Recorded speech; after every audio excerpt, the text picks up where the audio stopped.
you? I did observe the show.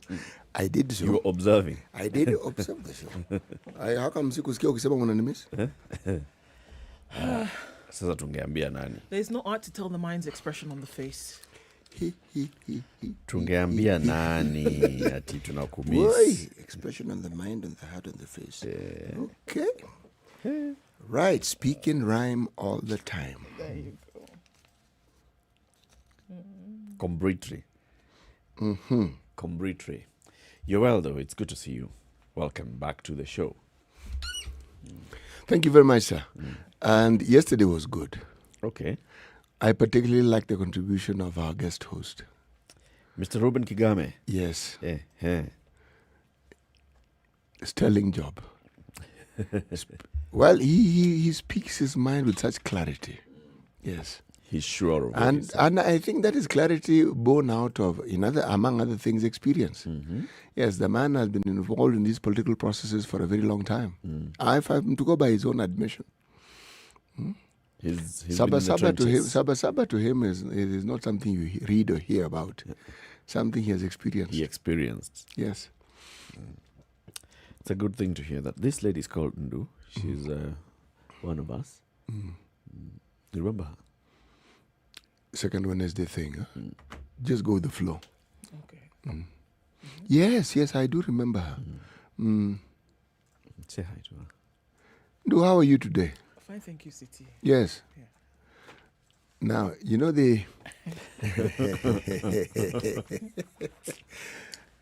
I was mentioning while we're having tea that during the period when the Spaniards decided to go into Latin America, a spirit of conquest and essentially it was colonization, really. Let me just call it what it was. One of the things that happened, they were called the conquistadores, the people who I think had gone to conquer. I don't understand Spanish, but I can only assume that. Many of them died from malaria. Now, it's something that is very odd about many wars. It is argued that disease and pestilence are the ones who actually won most wars for people. It isn't that the other army was stronger. No. So this wasn't dissimilar. In the Amazon, which is where many of these people landed, many of them died from disease. And many of them had running stomachs. Now, as a result of this running stomach, it was believed that it was a curse brought upon them by the god Montezuma. Yes, so just a little mention. Now, that particular curse of Montezuma visited me yesterday. Yes. How did it manifest? Running stomach. Oh. You felt like you're in the Amazon. Well, that is where it came from, so... Pole sana bwana. Pole sana. Wanasema when you have a running stomach, you take what? There's something about, taking wheat flour.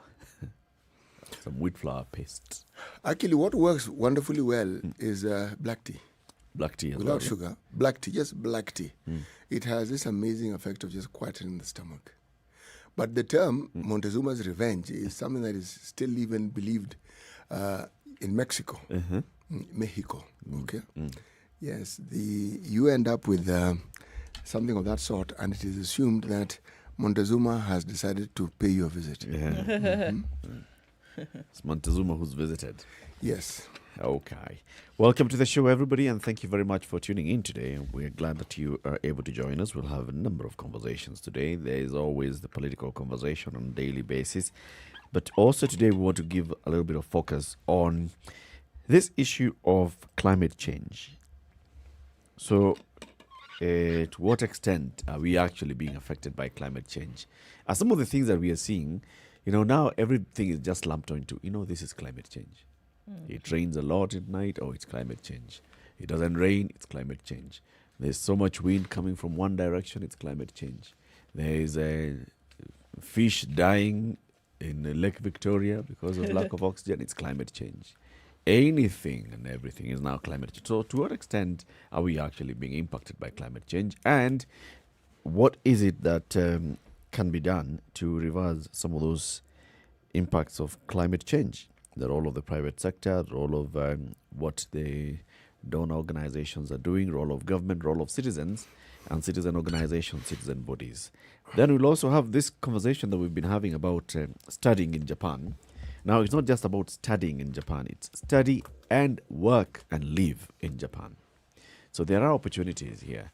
And today we'll be having a conversation again with our friends from Japan who will be telling us what it is that you can go and study in Japan and what job opportunities are very much available in Japan at present. So keep it right here for that and more conversations. COVID-19 is still spreading in the country, where despite the fact that fellow Kenyans does not address us anymore, it's still there. They still send statements. Believe me, it's very, very, very much there. And the subject that we discussed previously about an element of honesty with regard to the vaccine becomes imperative. It is only now, as we speak, that Japan has got its ducks in a row with regard to the vaccine, and 40,000 of the health workers are set to be vaccinated. Note, set to be vaccinated. So it isn't as though this is a race where you must pretend that you have everything in order and you're going to vaccinate from next week. The next week becomes next month. This is Japan. Japan. What caused the delay? I don't think they think it's a delay. They were just making sure that they had the right things and they have everything organized the way they want to do it. Yeah, that's they had it. Their communication set up properly. That's very good Infrastructure set in PR. place. No, Fantastic. it isn't PR. Oh, absolutely wonderful. You know what? We are right on time. We were just making sure that everything is in place. Well, our neighbors have been vaccinating. Yeah. You know, that's not the point, okay? That's not the point. Eric, what is the point? The point is that we are working very hard to make sure that everything of ours is organized. But Japan doesn't take long to get things organized, my friend. But does Japan have the harrowing experience that Mexico, America, and Europe has had when it comes to COVID? Have they? Nope. No. Yes. So Nope. it appears they had a handle on the issue. So what was the rush for them? The same way, one of the reasons why Japan was like that is because of the rush that they approached the issue with in addressing, curtailing the spread of the virus. Yes. So they were very determined from the very beginning. This is what we're going to do to make sure that the virus does not spread. And then here you are, you're seeing your neighbors, China and the others, are even developing their own vaccines.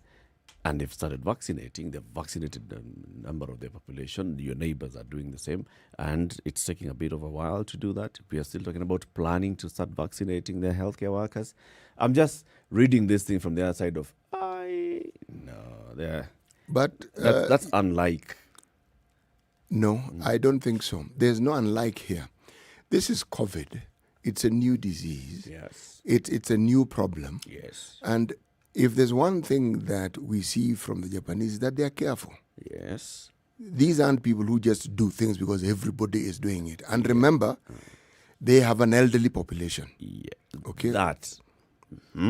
Probably one of the oldest populations in the world. Yes. Okay? So, we haven't had any catastrophic reports from Japan. These large numbers of people being infected, large numbers of people dying. Yeah. What does that tell me? And you've enunciated it well. They had a handle on the issue. Yeah. They knew exactly what was happening. And they want to go into sort of like, because everybody's rushing, they were going to rush into it. No. Just as you were saying, I am also just saying. Okay. So, where else is vaccination happening and the other numbers around the world? Okay, so let's look at some COVID updates from around the world. If we look at the numbers that we're looking at now globally, we're still 100 and, I can't say still because still high numbers, but 109 million cases around the world. 28 million of those cases are coming from the United States, rather 110 million cases around the world. 110 million, 32,334. And if we're looking at COVID updates of what's been happening around the world, we see some news coming out of the US where they do have 28 million cases. What we've heard so far is that the US, from all predictions, expects that 600,000 people would have lost their lives by June this year in the United States. They now have found the first case of what they are calling the South African COVID-19 variant has been identified in the eastern state of Massachusetts. And they're saying that they've confirmed it's the first case of the COVID-19 variant first identified in South Africa. It seems to have affected a woman in her 20s with no reported travel, according to their public health department. Okay. There's also some evidence that's suggesting that the UK variant is linked to more severe disease. So even with the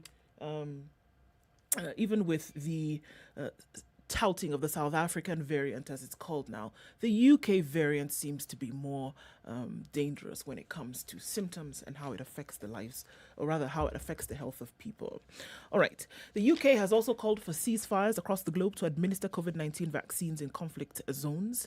And they're saying basically, all right, folks, we know that there's combat. It may be active, it may be salient, but what we are saying now is please hold on for a bit so that we can identify folks who need the vaccine, and then we can continue with this. All right. In-person gathering has also been banned in some more states in the United States because of the fear of this new variant that they have found. And now U.S. consumers have the first national standards for face mask quality. And we know that they had put out an announcement coming from the Biden presidency that face masks must be worn in all federal buildings. They right now are looking at how they will try to see that everybody, so long as you're out in public, is wearing a mask. But we're going to wait. We're going to wait and see what that looks like. All right. The World Health Organization says there's now a 16% decline in global coronavirus cases from last week. This is a good thing. 81,000 coronavirus deaths and 2.7 million new cases were reported last week. And that's over 500,000 fewer new cases compared to the week before. So we're seeing a general decline around the globe. Could be that states are being more careful. It could be that people are observing, or it could be that it's taking a decline. It's making a decline in terms of infections. So these are some of the things we're seeing happening around the world. Okay. That's a good thing. Thank you very much for tuning in. We are already live streaming on Spice FM KE, YouTube, Facebook, and Twitter. Keep it right here because we will soon be looking at the major newspaper headlines this morning, as well as today's Proverb. It's 6:15.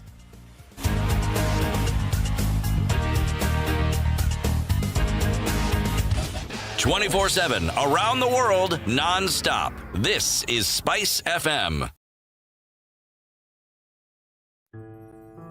Did you know that knowing your HIV status is simple? You can visit your nearest health center where you will be tested for free, or you can test yourself using the self-kits sold at chemists for 500 shillings only. If you test HIV positive, don't fear, because there is medication that will allow you to live your normal life. You will also be counseled on how to live with HIV and fulfill your life goals or dreams. Knowing your HIV status as a parent is beneficial for yourself and your loved ones. Expectant mothers with HIV, did you know it's possible to deliver a healthy, uninfected baby? Visit a health facility near you during your antenatal visits to get proper information, advice, and treatment for HIV. HIV treatment can improve your overall health and can protect an unborn baby from contracting HIV before, during delivery, and after birth. We must not exclude or discriminate against our HIV-positive counterparts because living with the virus is not a curse. Follow the Ministry of Health's instructions to protect ourselves from HIV and also to protect ourselves from the coronavirus that causes COVID-19. Do you know your status? This message has been brought to you by the National AIDS Control Council.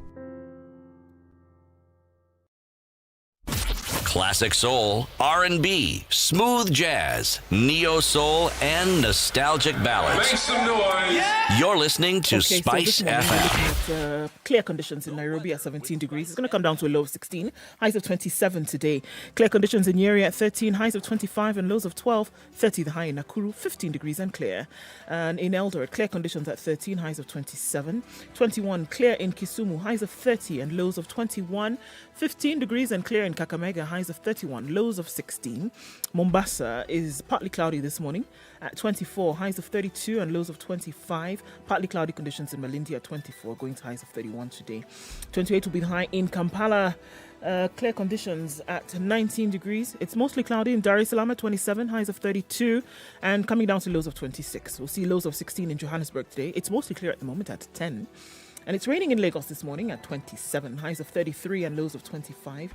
Clear conditions in Kinshasa at 24, highs of 32. It's -3 in Beijing this morning. It'll just see a high of 4, lows of -10. 13 will be the high in Paris. 9 degrees right now and mostly cloudy. It's also mostly cloudy in London. Going to highs of 11 and lows of 9. There's a winter storm raging in New York. Many states they're also experiencing the same. It's 2 degrees right now and it's still Tuesday night. Going into Wednesday morning, we'll only see highs of 9 and lows of -4.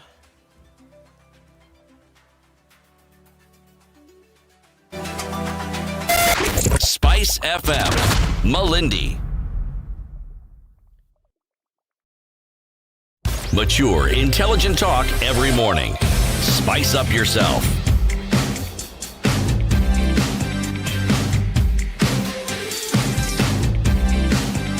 Mornings done right.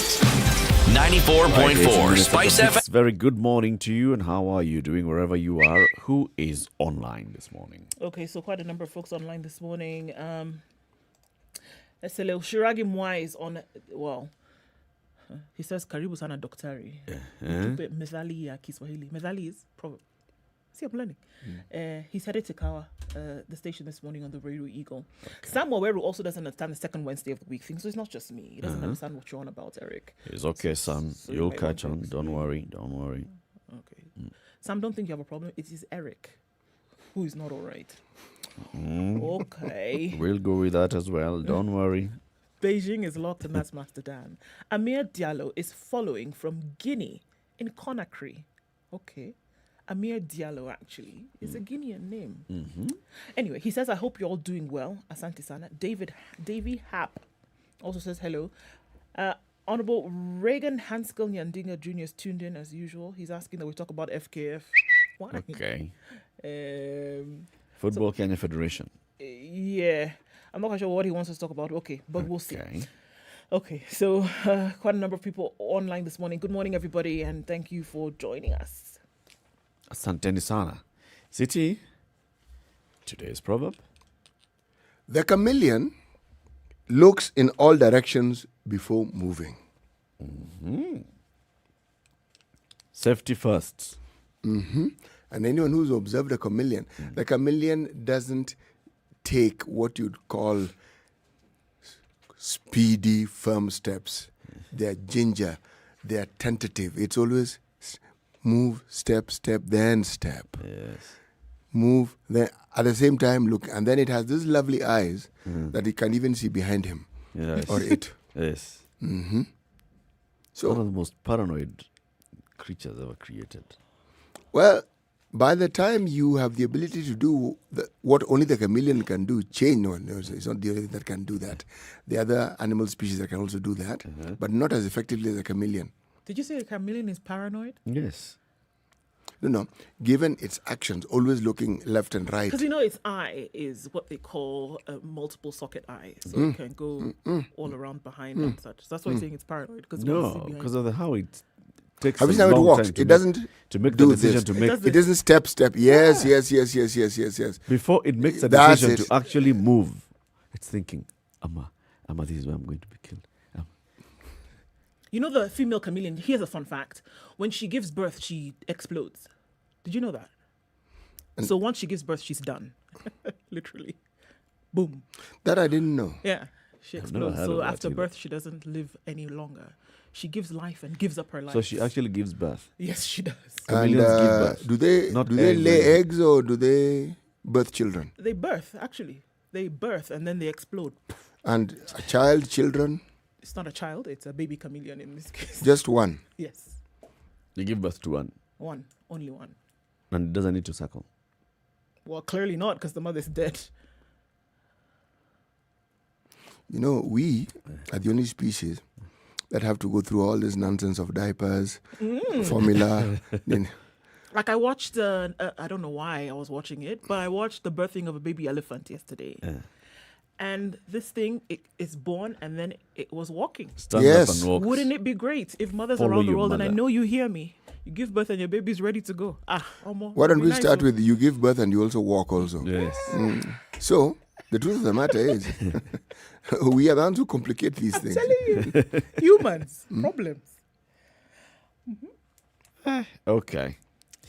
So a chameleon again. A chameleon looks in all directions before moving. Okay. Chameleon looks in all directions before moving. Yes. Let's look at the headlines from all directions As we move. as we move. Hiya. Okay, Yeah. so let's just say it. The higher taxes that are going to come along with job cuts as the IMF returns. Tough times ahead, as if they were not tough enough. Live within your means is what the lender tells the government. The International Monetary Fund on Monday announced, wait for it, 264 billion shillings in terms of a loan that it will give to Kenya, and with it a raft of new conditions whose effects will permeate the entire economy. All right, so let's look at the details of this new funding that has been promised by the IMF. And what we're being told is that Kenya should brace for tough times ahead. A decade after the Mwai Kibaki administration shut out IMF and the World Bank, the two are back at the center of Kenya's economic policy making.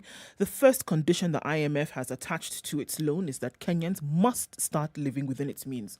Okay, Kenyans are asked to live within their means. There's the freezing growth of the national budget, whose annual expansion has contributed to heavy borrowing.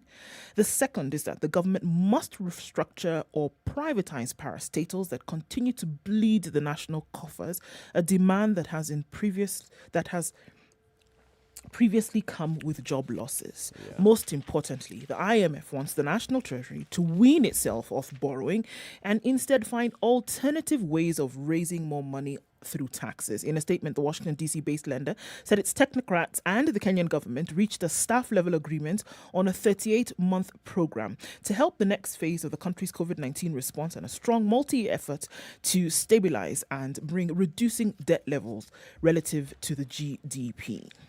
The authorities program aims at reducing the debt vulnerabilities through its multi-year fiscal consolidation effort, centered on raising tax revenues and tight control of spending, which would safeguard resources to protect vulnerable groups. So it's clear what we are seeing here. We're going to give you some money, but we want to ask you to cut your coat according to your cloth, number one. Reduce on where you've been spending. Stop this borrowing. It's just too much. And tax your people And tax more. your people more so that you'll be able to handle things and get your folks in order in terms of living within their means. So don't ask for too much because there's not much to give. Okay. So soon there'll be very many more new taxes coming up. Yes, what did I say yesterday? I told you before the year Giving will be birth over. tax. A giving birth tax. So you're going to hope you were a chameleon in this case. There's something that I think our friends, countrymen, and the experts at the Treasury understand that because it seems to defy convention, but they seem to understand that you grow an economy by taxing the living daylights out of your citizens. Yeah. Yes, so I want to wait and see this development that we're going to achieve because this isn't the end of this taxation. No. We are going to be taxed, and then some. Taxing is not really the issue. It's what are you doing with that money? And are you expanding that tax base? Some of these taxes, if you look carefully, Eric, we are actually being taxed double for the same thing. It's just being called something different. Yeah. Yes. Very many of these taxes are They're duplicating it. They just tax you, then call it something else, then they tax you again. Yes, the only thing is they try to give you the impression it isn't that much. It is much. It is much when you look at the cumulative amounts and the numbers of people who are going to be taxed. And there are number crunchers, I think, within Treasury or within KRA who know. They know the paying population. They know the targets. Simple maths. Divide and see how we can get this done. Yeah. And boom, it is done. And let me just say it now, and boom, there'll be repercussions. Boom, here is Yes, because one of the things that will happen, this level of taxation will kill businesses. It will. I mean, what are we talking about here? Definitely. I mean, it's a huge impact. You're taxed for making a loss. You're taxed for making a profit. You are taxed for just doing a business. You're taxed okay? for running a business. And You're taxed for opening a business. yeah. You're taxed for keeping the business running. And then they call it, what? Turnover tax. Yes. So, the truth of the matter is, they may have thought this thing through, but they better brace themselves for the failing businesses. The numbers will increase, not decrease. They will increase. We'll be speaking to somebody, an expert tomorrow, who will especially now try to explain to us this turnover tax and the digital services tax. So if you're running a digital organization, and you're paying the minimum tax on the digital service, are you also going to pay the turnover tax? You know, they've been threatening with this cancel out at digital some tax for a point? long time. And so it was just a question of time. But this one wasn't difficult to foresee. Because if you look at just how vibrant and how active our social media is, all right? Yeah. It should tell you that those who are consuming that particular service are large in number, and also the quantity of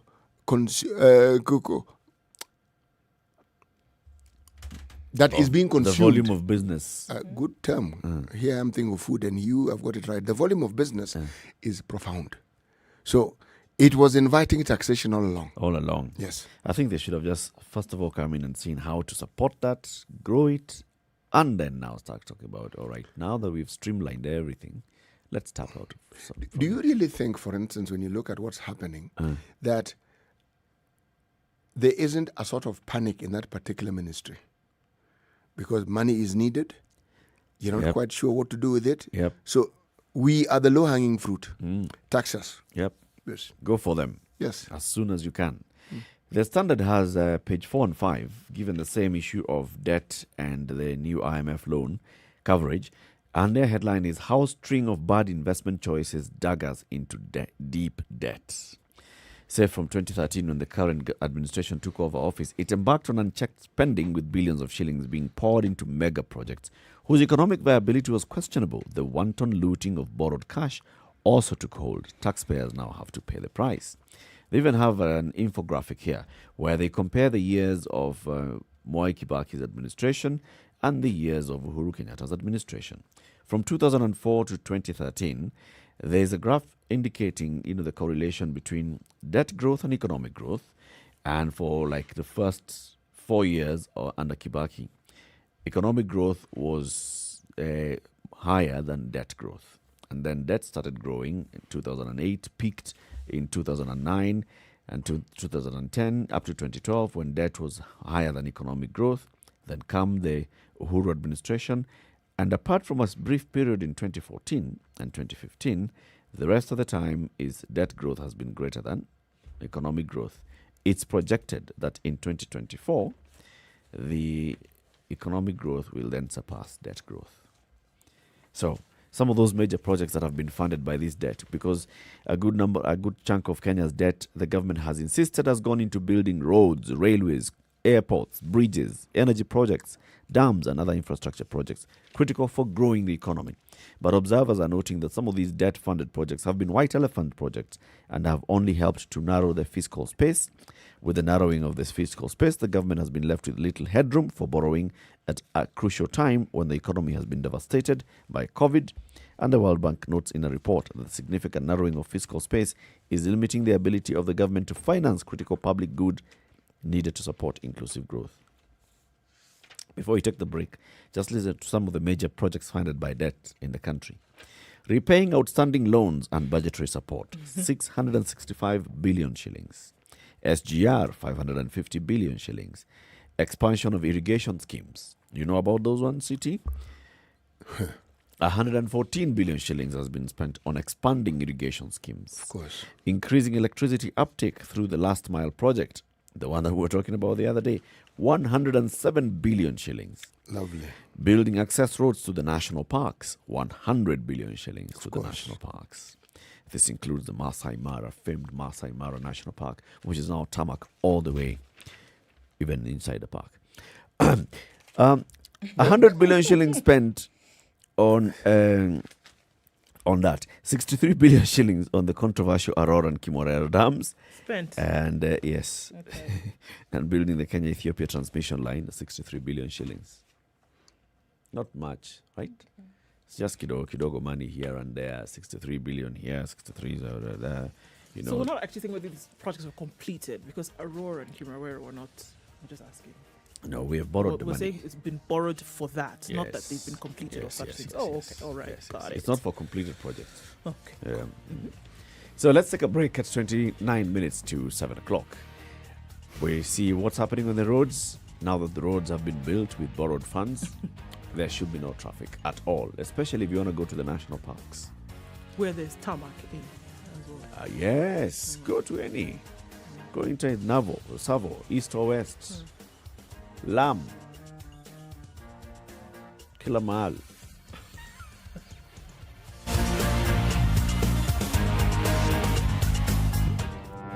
There are so many people peddling what is false and that it bears remarkable resemblance to what is true. Politicians have their agenda, and their agenda is to use every opportunity to sell that agenda and to loot this nation. I have seen major strides that are done in this country when we talk to each other as against talking at each other. We start getting back into the tribal cocoons which were put to us by the colonial powers. You know, they gave us physical freedom but not mental freedom. We're still mentally colonized today into these cocoons of tribe. Now, if you live in an area where it's difficult to find a dog, He's a goat.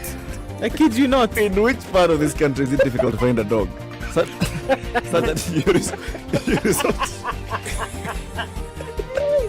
Nafande umbo yako iko na pembe. Nini umba special. This is the Situation Room, the only way to start your day. So the Traffic. on Thika Road this morning has started as far back as Roy Sambo. Not quite sure what's happening. Utawala this morning is not moving. There's some traffic there which is not explained at the moment. We'll find out details about that and figure out what is going on. But for now, if you're headed in that direction, there's some traffic that lies ahead. You might want to watch out for that one. It's building up on Mombasa Road already, expected as you get into the CBD. Likely to slow down some right around Nyeri Stadium. We'll see how that opens up, but it's likely to clog up some more right around the SGR through to Cabanas. The eastern and southern bypass is looking really good right now. We'll take a look at the details of Kiambu Road and Limuru Road as we come out into the city. Hopefully things will be a little bit smoother getting out of traffic hour, into traffic hour rather. But let's check that out and see. Mombasa, guys, tell me what's going on. Is it smoother now that everybody has to pay to get on the ferry via M-Pesa? Let us know. Talk to us this morning. Spice FMKE on Twitter or text on 40127.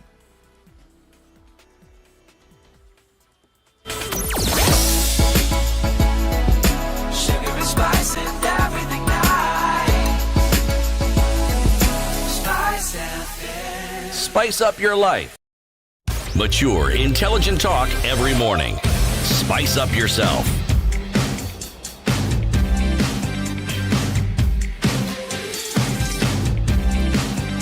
Mornings done right. 94.4 Spice FM, Before we Nairobi. move away from that story of taxation, Kerry is very happy with what the president did to the MCAs the other day. MCAs are going to get an income of 2 million shillings each. So we're going to have some income tax. So now MCAs are happy. And I'm like, what do you mean? But you're going to tax it. Kerry is likely to go for 30% of that 2 million shillings. Now MCAs are like, now if you're left with only 1.2 million, surely, is that enough to even buy a car? What car can that buy? Actually, It's not adequate. it's not 1.2, it's a lot more than that. It can't even buy. It's 1.4. They remove We about are, 600,000. we are talking about getting about 1.4 million shillings. Surely.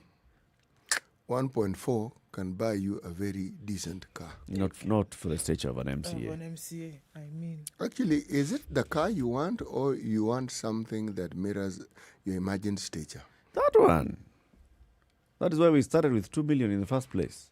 The way- Otherwise, we'd have you started see, by saying, let's give them a car grant Is of that $1 million not a shillings. further show of the sort of impunity that anyone who aspires or has aspired and achieved the status of a political leader? Surely everyone pays tax. You want to be exempt from tax as well. This particular one. You've been given a freebie, complete, absolute freebie, and you still want to get it.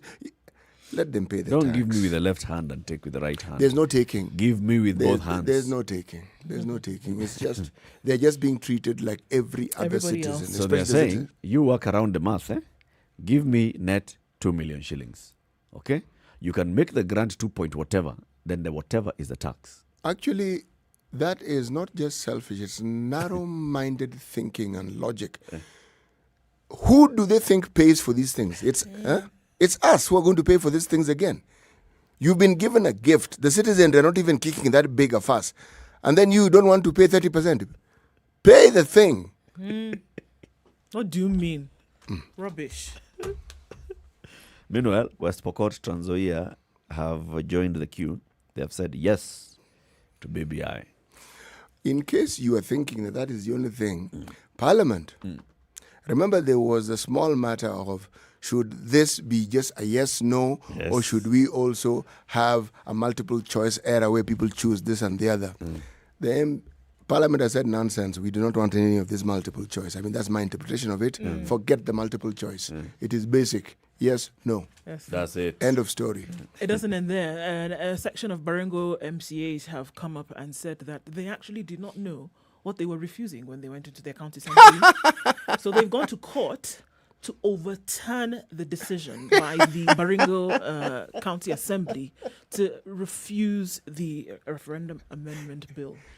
So they've gone to court? They've gone to court they basically gone to court to ask for a hold and then overturn the decision by the county assembly. I honestly have to ask, what have they been told? That they didn't know what they were coming No, to no, no. debate on. Mutakipat. They didn't What know have what they they were coming been to debate told? on, so they were actually quite confused when this debate began, and then they were even more confused when police came in and they were throwing tear gas. They didn't understand. And then before long, the speaker had said actually that they had actually refused the BBI in terms of referendum, going towards referendum There for was amendment. not enough time to There even was not enough debate time the to bill. debate before they knew police were there, before they knew the next thing the speaker Votes had have said. happened. Allah. Yeah. They didn't understand. So they said, no. This was not our decision. Let's go to court. What, this. what have they been told? Did you see the conversation? Aha. So this is how you want to vote. It is fine. Thank you. We understand. But bear in mind that So this one, anyway, it just moves up. Interesting. It's times that battle ahead. for Rift Valley supremacy.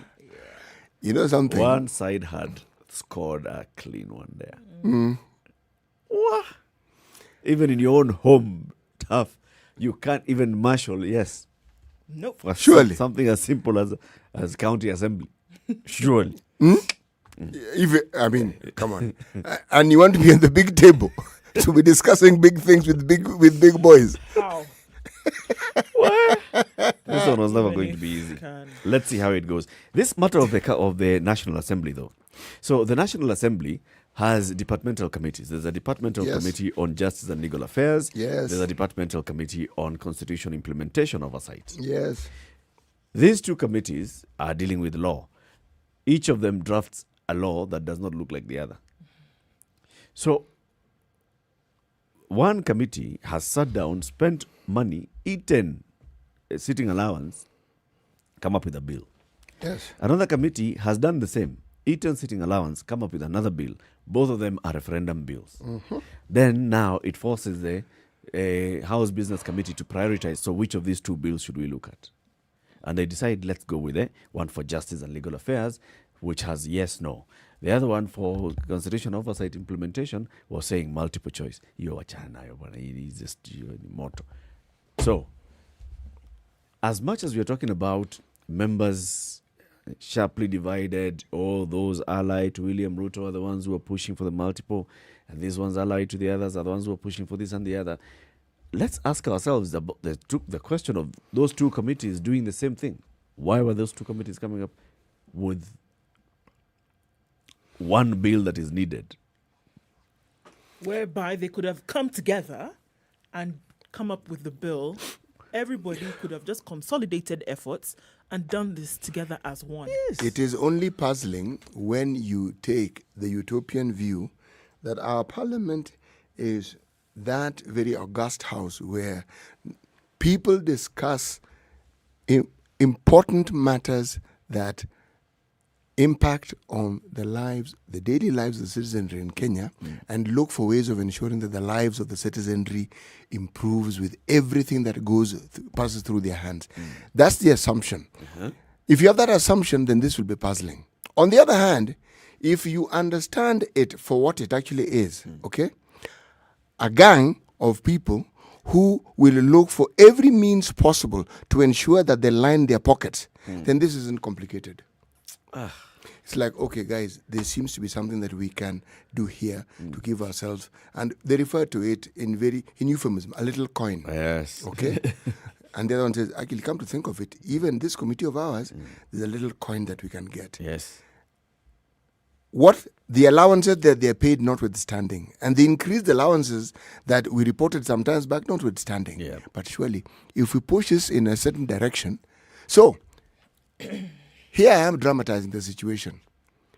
Okay, so what do we stand to gain if this thing moves forward in the direction that clearly the executive wants it to move? We being The The members. people in those Members of committees, yes. Parliament, right? Okay. Exactly. Now, it's horse trading at its very worst. Worst in the sense that the outcomes may not necessarily always be good for us. Yeah. Okay? Playing politics with people's lives, especially when the benefit that people will derive from it is clearly absent, it cannot be considered a good thing, no matter how you look at it. But that seems to be the case here. To answer your question, how is it that you seem to be having a duplication of service? We know what was required. Yes. We know the committee, not committees, It was but clear from the very beginning that we Yes. needed a referendum law. we did. Okay? And it's very clear to everybody in the House that there are two committees that deal with justice and legal matters. Yep. One is constitution implementation. The other one is, why not just say from the very beginning that these two committees work together, come up with a bill, Yes. and bring the bill? Why bring two bills? Why must each committee And then come up why with do their you own thing? decide to prioritize? This is the one that we're going to prioritize. Why? Precisely. Based on what? It's the same thing that we see with the probes. Now we have, how many committees have probed the issue of KEMSA? In the National Assembly, Health Committee, In the KEMSA. Senate, There's the other one, still in the National Assembly, the Abdulsamad Committee of Public Investments, Public Accounts. Again, probing KEMSA. Senate, Health Committee, probing KEMSA. What is this? Wasting Are the police time. also probing KEMSA? wasting time and course. resources. because we ESCC must is also- probing KEMSA. Okay. Yeah, must remember. Look, So another thing- DCI also probing KEMSA? Of course. Everybody's probing KEMSA. Why don't we also probe KEMSA? And all those people have been told by the president about 6 months ago, I want a report in 21 days. October 31st is the day the report should have come out. Imagine. October 31st this year. last year. Okay. That was 30 days. Imagine. Last year is when they should have done something. Did they? They didn't. Anyway, they're just wasting our time. Let's take another break anyway. Us guys. We'll just come back shortly and look at more headlines. It's 6:45. This is Kenya's biggest conversation, the Situation Room. Good morning.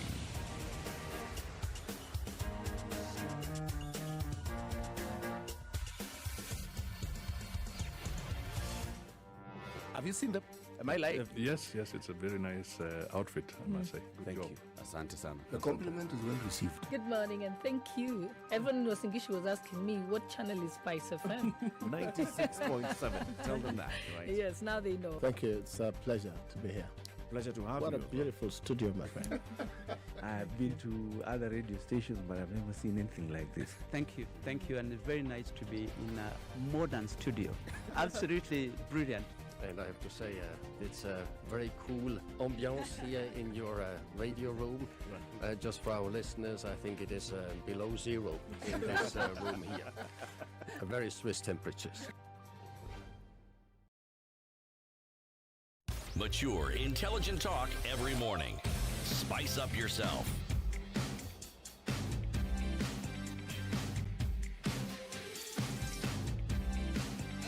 So 14 minutes to 7 o'clock. Okay, let's look at more headlines. Ndu? Yes. Schools are in need of 60,000 teachers as Form 1 double intake looms. Secondary school tutors are not trained on how to handle CBC learners. All right. So they've gone into a new curriculum. They're coming into high school, and the teachers who are receiving them don't understand where they're coming from. That's a problem, But according to CBC learners will be going to secondary in about 4 years. They but- have time. Oh, okay. Wait. So the government is staring at an acute staffing crisis in public secondary schools with a double intake expected in 2 years that will necessitate the hiring of a staggering 60,000 more teachers. You like those adjectives? The crisis stems from the fact that two groups of learners who are now in different classes in primary school will join secondary school at the same time. Secondary schools are expected to admit the Pioneer Competency-Based Curriculum class, now in grade 4, in January 2023. This group of learners is expected to join junior secondary school, JSS, at grade 7 under the new system. This will also be the time learners who are currently in Standard 6 will be joining Form 1 and under the 844 curriculum, which is being progressively phased out. The two curricula will run concurrently. Another double intake is expected in 2024 and 2025 when the last lot under the old system, currently in Standard 5, joins secondary school. Okay. With the government pushing for 100% transition and with the enrollment numbers rising annually, more teachers who are conversant with the CBC approach will be needed. When the 100% transition policy was introduced in 2018, it created the need for an additional 27,000 teachers. This emerges at a time the government, through the Teacher Service Commission, is under pressure to plug existing staff shortages, meaning much more money that has been previously budgeted will be required for hiring and training on the CBC approach. So the 2019-2023 strategic plan of the TSC, teacher shortage in secondary schools when the Pioneer CBC class joins JSS will be at 61,671. So they're saying that, look, we are, as it's phasing up, and it's, okay, so there are two things happening. CBC is progressing, right? The class that is in grade 4 right now is the Pioneer class of CBC. They started when they were in class, in grade 2, right? So as it progresses, they will now then join in with those who are in class 5 now and will be joining JSS. So you're going to have two classes joining a new system at the same time, and they don't have enough teachers. Those who are in grade 5 will be joining junior secondary in 2 years, 2024 and 2025. Okay? So we're not talking about right now. We're saying that as things progress, because two things are happening. But CBC why continues. Standard 5 is not just continuing the 844 up to the finish? And Why then are the they? grade 4s are the ones who become the first class that basically runs with CBC to the end.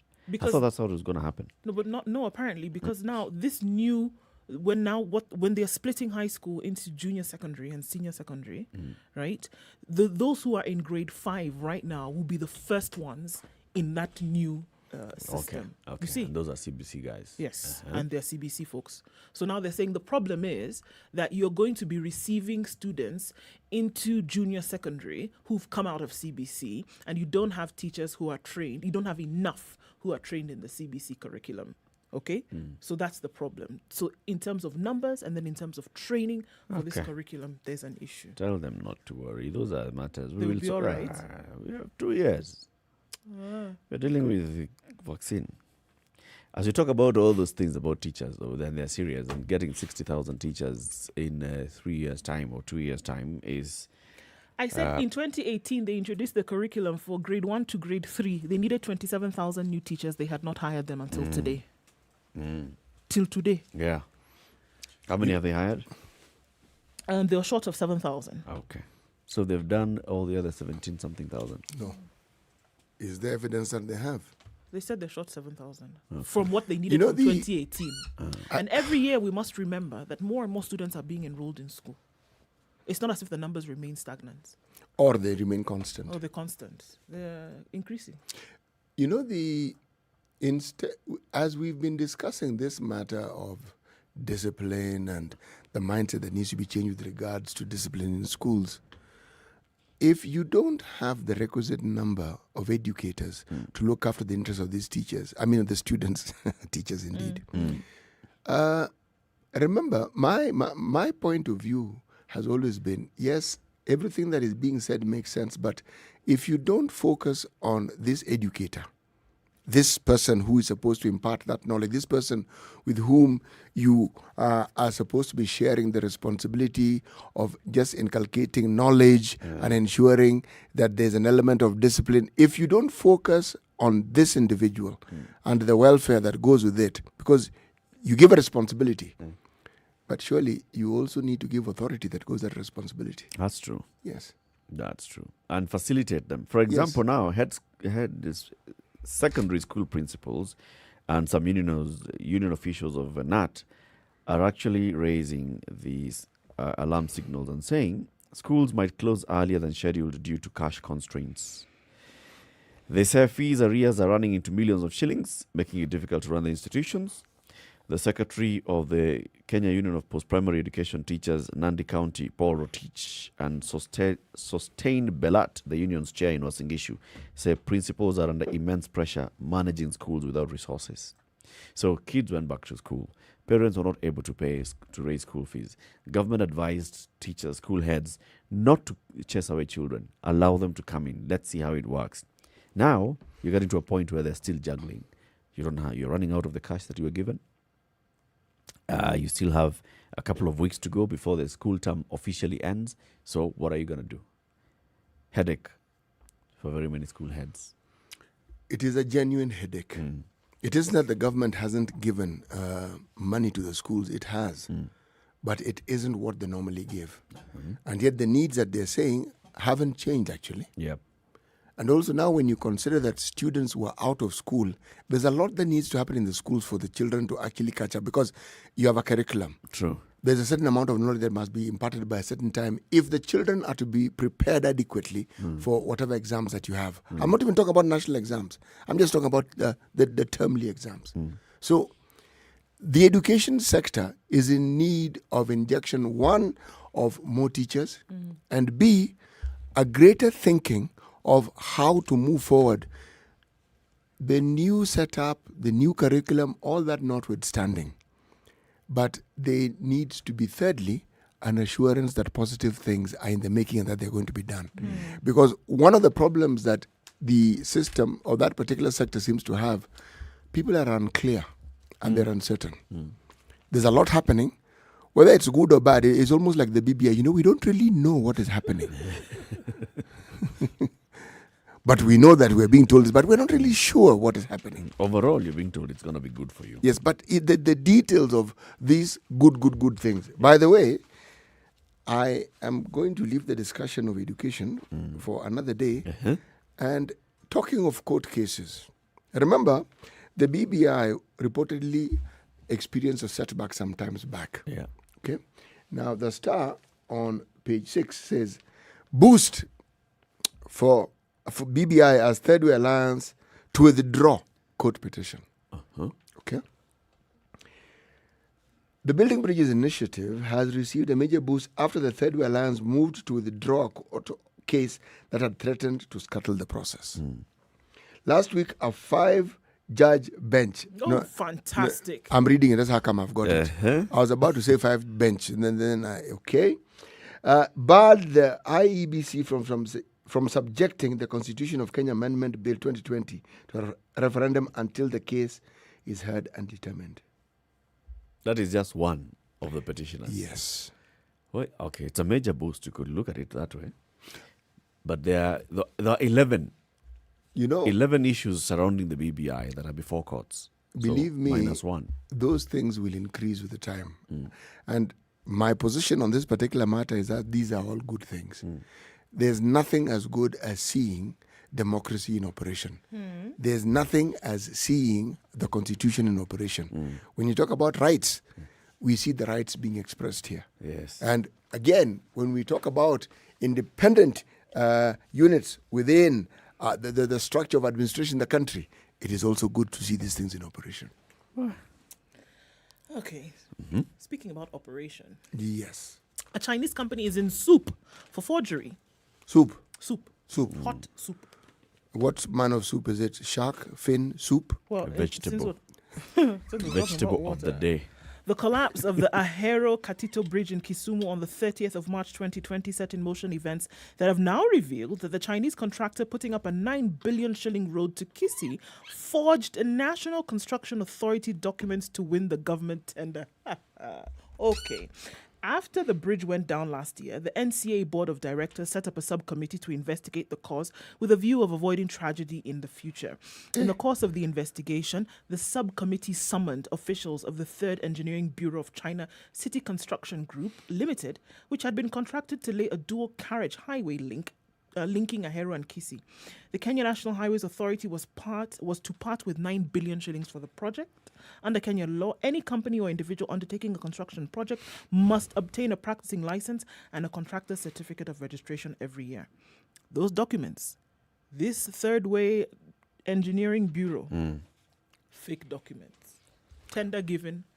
By the was way, fake. that particular road is one of the narrowest roads you can ever come across. You actually wonder, for the longest time, whether when you pass Katito going onwards, you actually wonder, how are two cars supposed to sort of like move side by side in opposite directions? Because you actually get the entire road ought to be just one side of the road.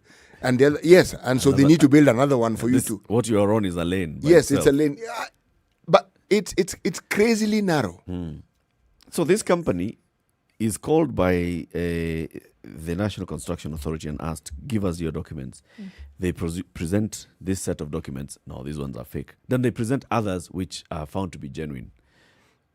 Then they're at this particular point, after you've already won contracts, and it's now being said, oh, you've won those contracts using illegal documents. There's something that is quite murky about this. Where would a Chinese company get Kenyan national documents unless there was some Kenyan involved in producing those documents? Where would they get those documents? Something quite funny about that story, because it's the company has already started working. So yes, and there was this incident where a bridge collapsed, and then they find, all right. So first of all, you had applied. Why did that bridge collapse in the first place? Did you do proper environmental assessment before you started constructing this bridge? Apparently, you didn't. All right. Did you also working at night? You were supposed to have notified the local OCPD that you're working at night. Had you notified the local OCPD? No, you had not. All these questions coming up at this point, whereas we have all these authorities. You have the National Construction Authority, you have the Kenya National Highways Authority that gives you the contract. You have all these roads engineers who are supposed to be inspecting as works are going on. Where were they? National Construction Authority. Yeah. Where were they? NEMA. Where were they? Why are we finding it out now that you're okay? In fact, these documents that you have are not genuine. Are you telling me that Kenha was issuing contracts without consulting and checking? We have received this documentation from this particular contractor or bidder. Please check for us that they are genuine. Something funny is happening in that story. As we do, I'd put it, something rotten in the state of Denmark. Yes, they're in soup. Clearly, hot soup. Good morning. This is Kenya's biggest conversation, The Situation Room. Keep it right here. In the next hour, we have a conversation with our friends in Japan. Would you like to study in Japan? Would you like to study and work and live in Japan? That's a conversation that we'll be having with our study abroad coordinator from Japan, Dr. Maidori Daimon, and Mr. Eugene Wanyama. Eugene Wanyama is a senior admissions counselor with one of the universities. Good morning. It's 7 o'clock.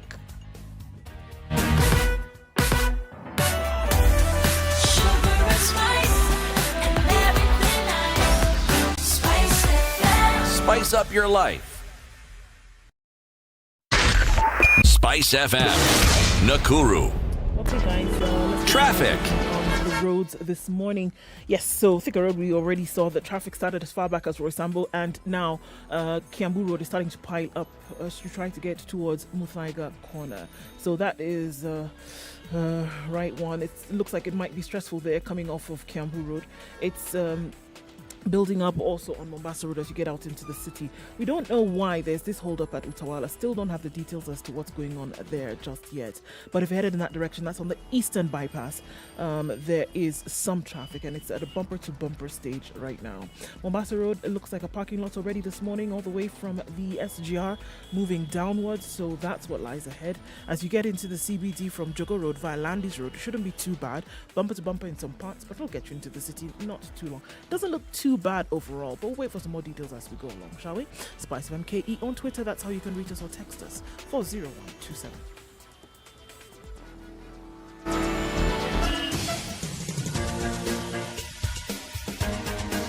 This is The Situation Room, the home of hard-hitting political commentary and penetrating insights about the state of the nation. This is a talk radio experience like no other. The Situation Room, a place for hard truths, debates, and elevated conversations. The Situation Room, witty, political, engaging, deep, controversial. In the room, we have C.T. Muga, researcher, academic, seasoned political observer, a fountain of wisdom in these politically uncertain times. Ndu Oko, Nigerian by birth, Kenyan by choice, communications expert, Pan-Africanist, a truth seeker and believer in people power, and Eric Latif, agent provocateur, the man in the chair, seasoned journalist, news hound, a man who believes in punching up, not down.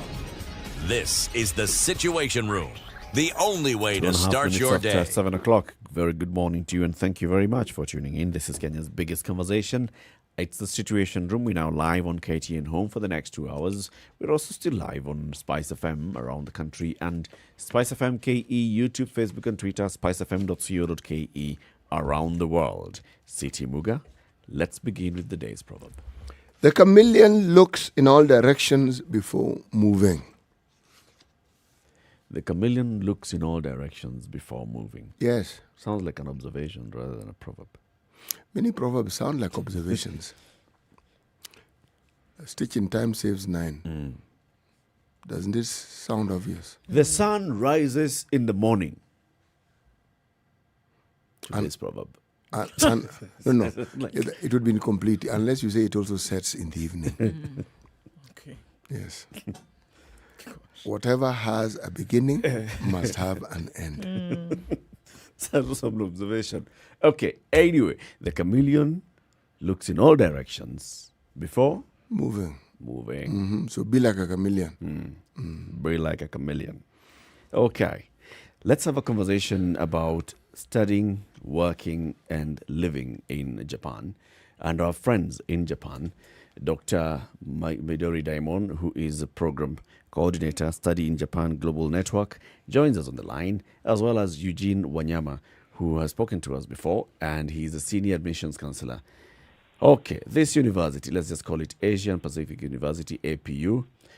Say it again, just Eugene. Ritsumeikan. We call it Ritsumeikan Asia Pacific University, but we'll just call it APU today. Okay. Ritsumeikan Asia Pacific University, APU. All right. That's correct. Okay. Yeah. Good afternoon to you both. It's morning for us. Good morning to you. Good to have you again. We've been talking about, the opportunities that are there for Kenyans to study in Japanese universities, and there are several universities, and this is what the job of Midori-san has been.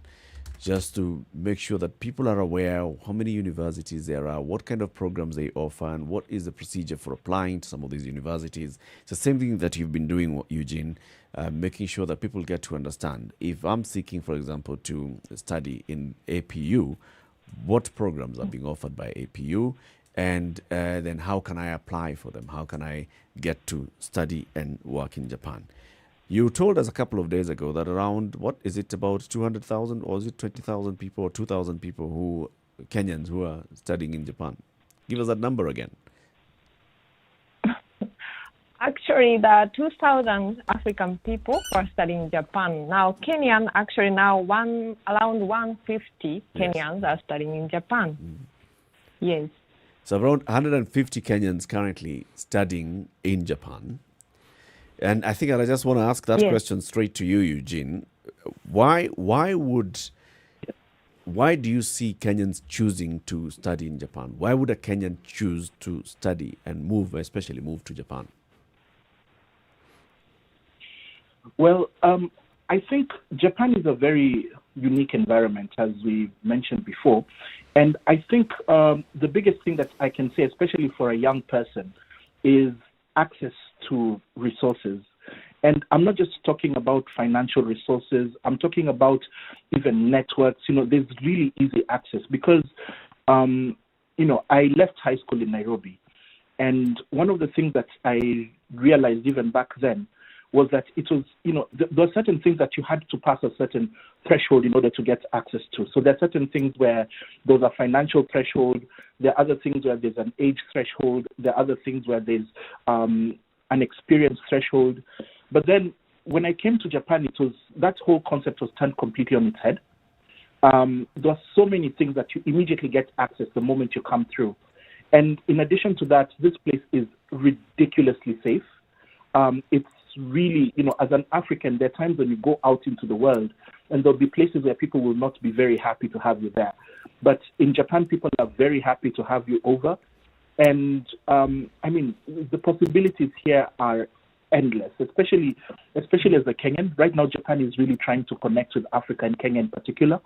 So it's one place in the world where you can come and actually be yourself and access different things and discover how you can develop beyond whatever limitations you may have had. Eugene, you mentioned access to certain things, access to certain tools that are not easily or readily available within, say, Kenya.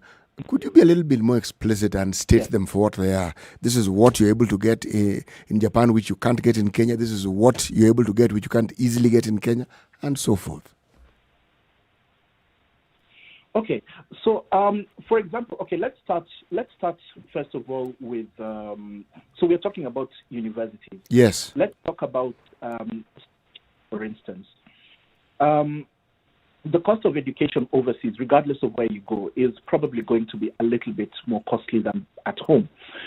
Many people would have different prices for locals, different prices for foreigners, etc., etc., etc.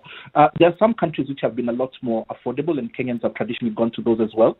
But in Japan, as a Kenyan student, you have a lot of access to scholarships as well. And that's not just based on need. It's based on your ability to prove yourself. And then other things. So, for example, there are certain tables that you cannot really get yourself into. So, for example, things like government, business. You'd not, in Kenya as a 19-year-old, the chances of you to be sitting with the CEO of a global company is really not something that can happen that easily. But then I've seen quite a number of universities here in Japan. They would actually try to bring you as close as possible to those people so that you develop your thinking. So you'd be sitting there with the CEO of a company like, let's say, Fujitsu, Sony, etc., etc. And that's something that you would not ordinarily have access to even in Kenya. And then the other thing is employment.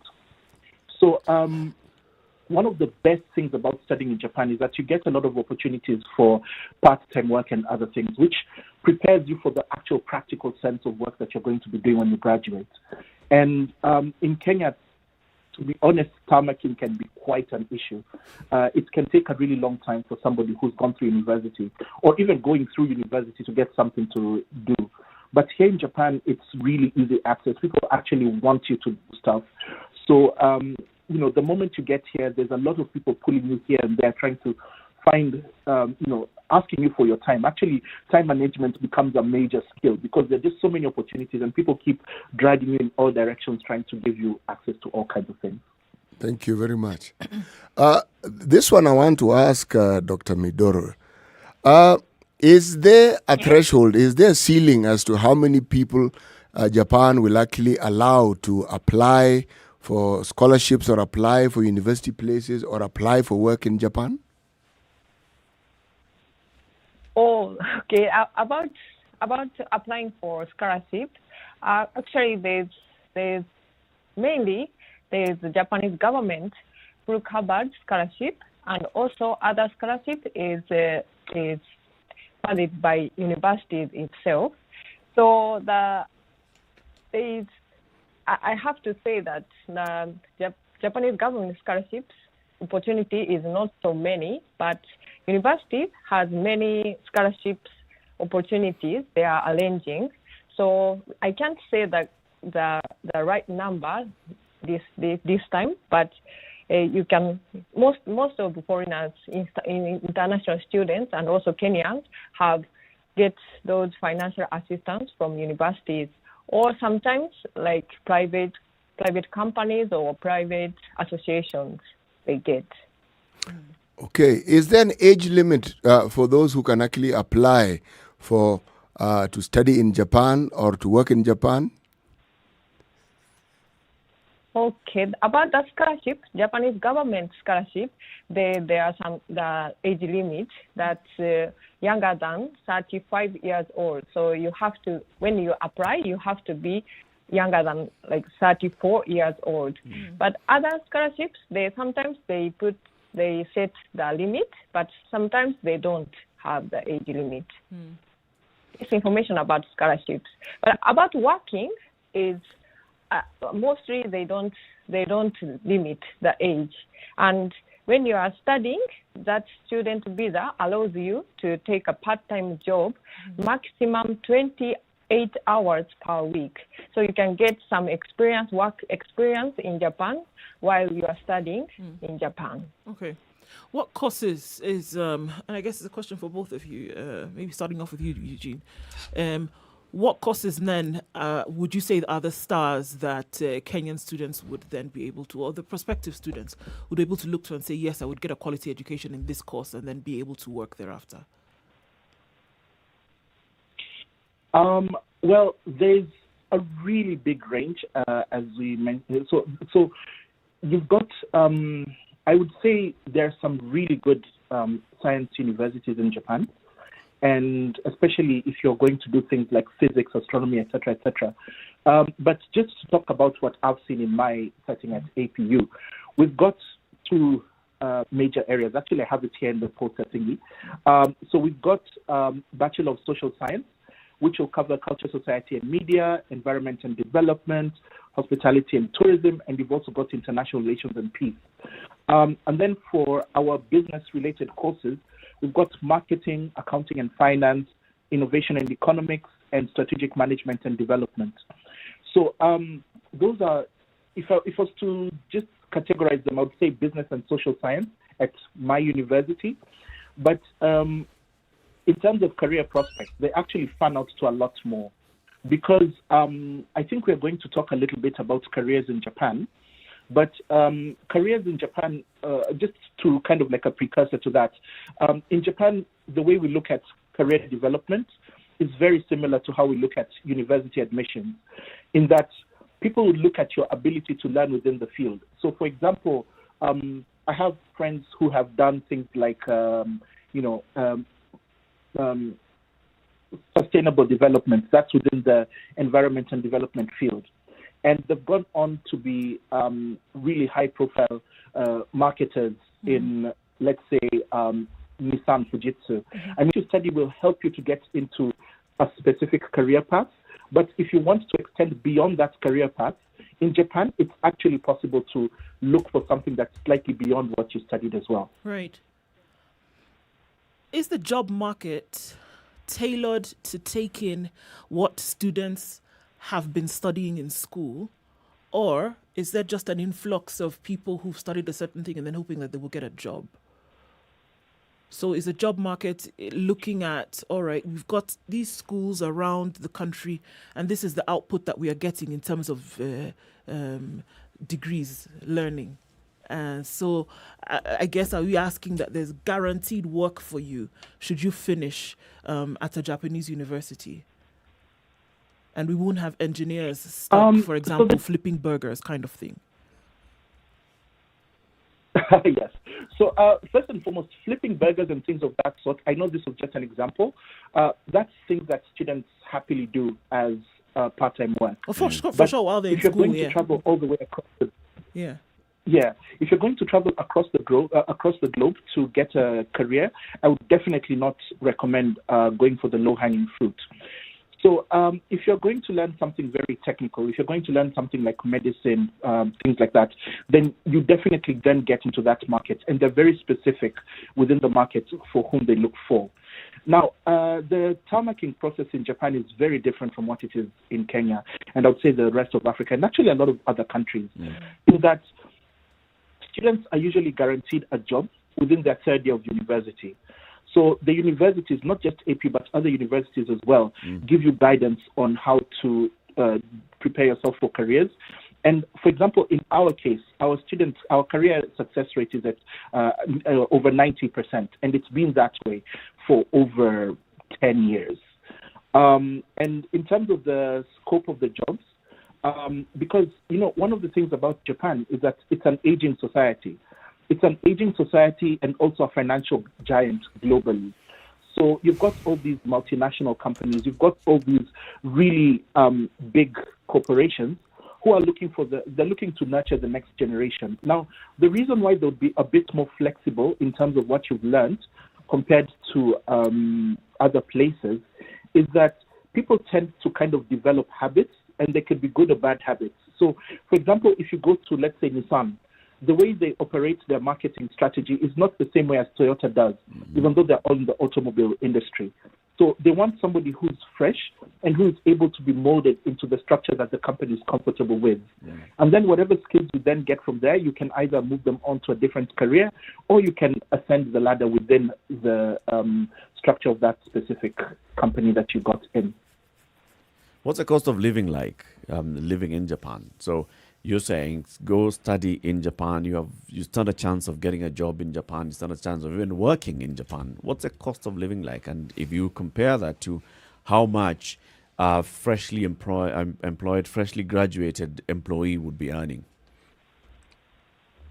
I'm asking this because you've got to remember, Eugene, that you left people home, and as a Kenyan, you'll always be considering that you are sending some money back home. Do you have enough? Will you be earning enough to actually leave and be able to spare some to send back home? Yeah. So first of all, to be able to live 100%, even as a student, the opportunity. So, for example, let's say as a student, you'd be earning about. If you're teaching English, for example, that's a relatively lucrative job. You'll be getting about 2,000 bob an hour. Mm-hmm. And other jobs would give you about 850 is the lower scale, actually. So it's a minimum wage for part-time jobs. Mm-hmm. When you get up to when you graduate from university, the starting salary would be somewhere around 200,000 yen or shillings, because they almost correlate. And in terms of just monthly expenses, so it completely depends on the individual and also depends on where you live. So, for example, if you're living in a city like Beppu, where I'm living, you can easily get accommodation at 20,000, 30,000, something as low as that. If you want to move on to a place like Tokyo, you'd then be paying rent of maybe 70,000, 100,000, something of that nature. So there's quite a jump. But in terms of compensation, in Japan, you'll definitely have enough compensation to be able to take care of your living. Now, when it comes to beyond that, taking care of your family, doing everything, building yourself beyond that, then you have to also be very strategic about the company that you take. Because the amounts, in certain cases, there are certain places where they have different benefits, and there's a lot of potential for growth as well. So if you're strategic, it takes a lot less effort in Japan to get a job that will really set you off well than it would in Kenya. And then also, as I say, Japan is also trying to connect to partners who can go and set up in Kenya as well. So that's something that we've seen a lot of people do, where they would come and get a job with a Japanese company and then get them to relocate to Kenya. And chances are you could even be sent in as a general manager or something of that sort at a very young age. Dr. Midori, I want to ask this question, and let me give a background first before I ask it. The contribution that Japan has made to this country, especially through JICA, has been overwhelming. It's just that I think I get the impression that the Japanese don't like blowing their own horns or letting people know exactly what they have done.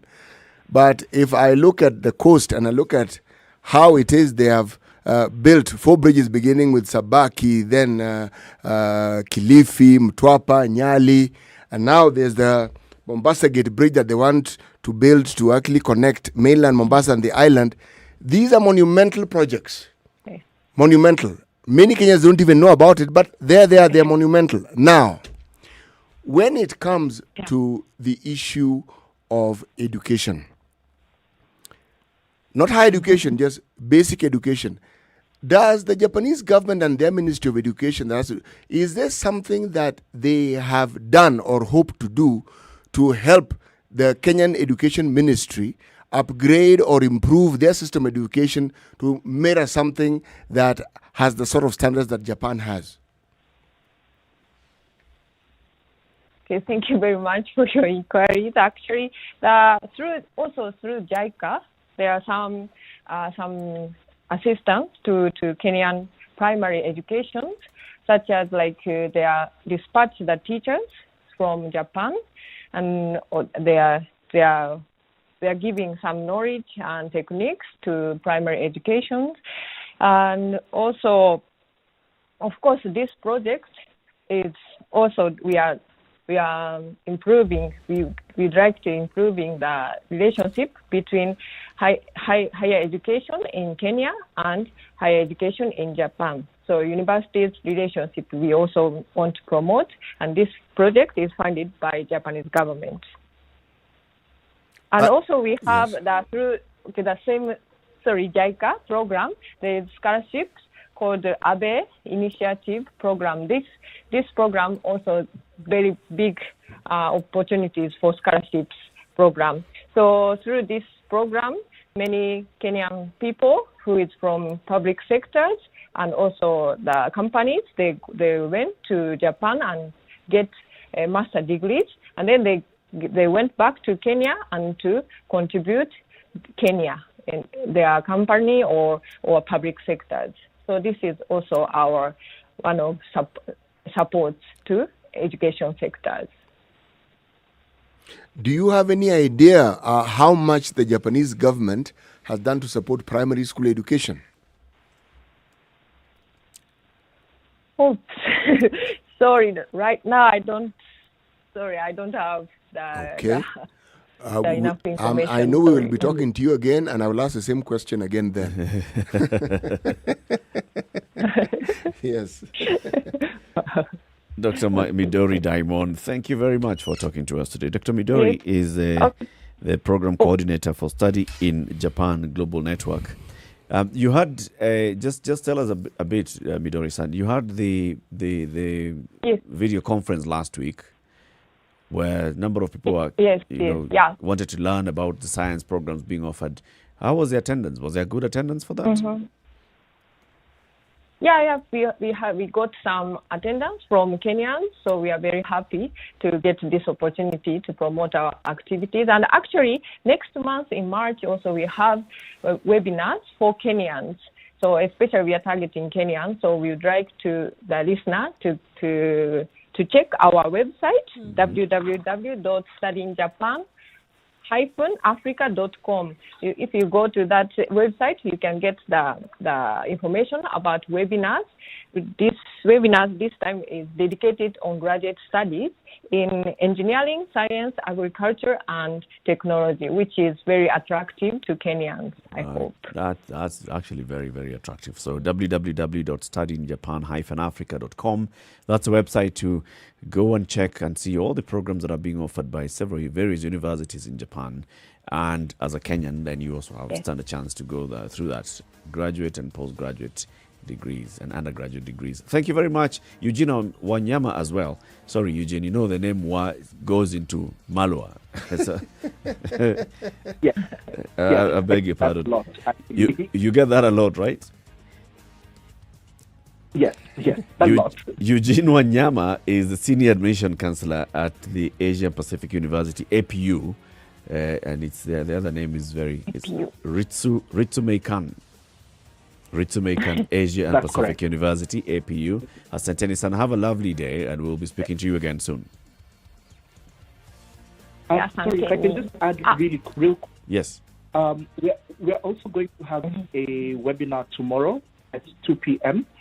So if anybody who is interested to learn more about Japan, specifically for Kenya, go to r.apu.jp/254. 254 as in Kenya. So r.apu.jp/254. Tomorrow, 2 p.m. Okay. And this will now be conducted by APU, and it will be for all the courses that APU is offering. That's correct, yes. Asante sana. So thank you very much, ladies and gentlemen, and have a lovely day. And same to you. Thank you very much. 27 minutes after 7 o'clock. This is Kenya's biggest conversation, the Situation Room. Time for a break on KTN Home, Spice FM on Online. We'll be back shortly. This is the Situation Room, the only way to start your day. Spice up your life. 24/7, around the world, non-stop. This is Spice FM. Did you know that knowing your HIV status is simple? You can visit your nearest health center where you will be tested for free, or you can test yourself using the self-kits sold at chemists for 500 shillings only. If you test HIV positive, don't fear, because there is medication that will allow you to live your normal life. You will also be counseled on how to live with HIV and fulfill your life goals or dreams. Knowing your HIV status as a parent is beneficial for yourself and your loved ones. Expectant mothers with HIV, did you know it's possible to deliver a healthy, uninfected baby? Visit a health facility near you during your antenatal visits to get proper information, advice, and treatment for HIV. HIV treatment can improve your overall health and can protect an unborn baby from contracting HIV before, during delivery, and after birth. We must not exclude or discriminate against our HIV-positive counterparts because living with the virus is not a curse. Follow the Ministry of Health's instructions to protect ourselves from HIV and also to protect ourselves from the coronavirus that causes COVID-19. Do you know your status? This message has been brought to you by the National AIDS Control Council. Classic soul, R&B, smooth jazz, neo soul, and nostalgic ballads. Make some noise. Yeah. You're listening to Spice FM. Degrees. It's going to go to highs of 27 today. Sunny conditions also in Nyeri at 12, highs of 25. Lows of 16 in Nakuru today. Sunny at the moment at 12, going to highs of 30. It's going to be relatively warm for Nakuru today. Highs of 27 in Eldoret. Sunny at 13. And it's 19 degrees in Kisumu today, going to highs of 30 and lows of 21. Nakuru Kakamega at 19 degrees is sunny, highs of 31 and lows of 16. It's mostly cloudy in Mombasa at 24, highs of 32 and lows of 25. It's mostly sunny in Malindi at 26 degrees, going to highs of 31 and lows of 26 today. Sunny conditions also in Kampala at 22, highs of 28 and lows of 20. It's sunny in Dar es Salaam at 26, highs will be 32 today. 25 will be the high in Johannesburg, where it's currently sunny at 10. It continues to rain in Lagos at 27, highs of 33 and lows of 25, while in Kinshasa it's partly cloudy at 23, highs of 32 and lows of 24.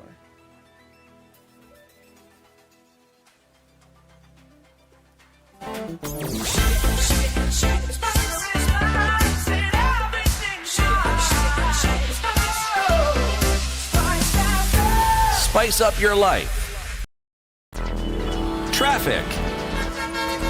All right, so let's look at what we see. The Bomas roundabout today. A speeding truck overturned this morning. And so we have that traffic situation right at the junction of Bomas. This has affected traffic on Langata Road. It's going all the way down to the Timor roundabout. So this is not a good one. All right. 5 minutes late on Thika Road. It's going to cost you because it means sitting there for close to 2 hours and trying to sort that out. Thika Road in and outbound from Guru Nanak is clear, however. Ngara is slow, but it is moving. Kiambu Road, yes, already. It is bumper to bumper. Folks are using the land in the airport today as a shortcut to try and get out of that mess and try to get back on Mombasa Road today. It's quite interesting because any option that you will find is what is being used right now. The traffic on Mombasa Road this morning is epic. Let's take a look in about half an hour and see how this may have changed. Talk to us if you need to. Spice of MKE on Twitter and text on 40127.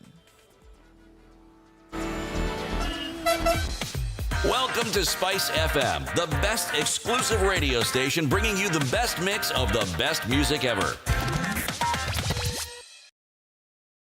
Mature, intelligent talk every morning. Spice up yourself.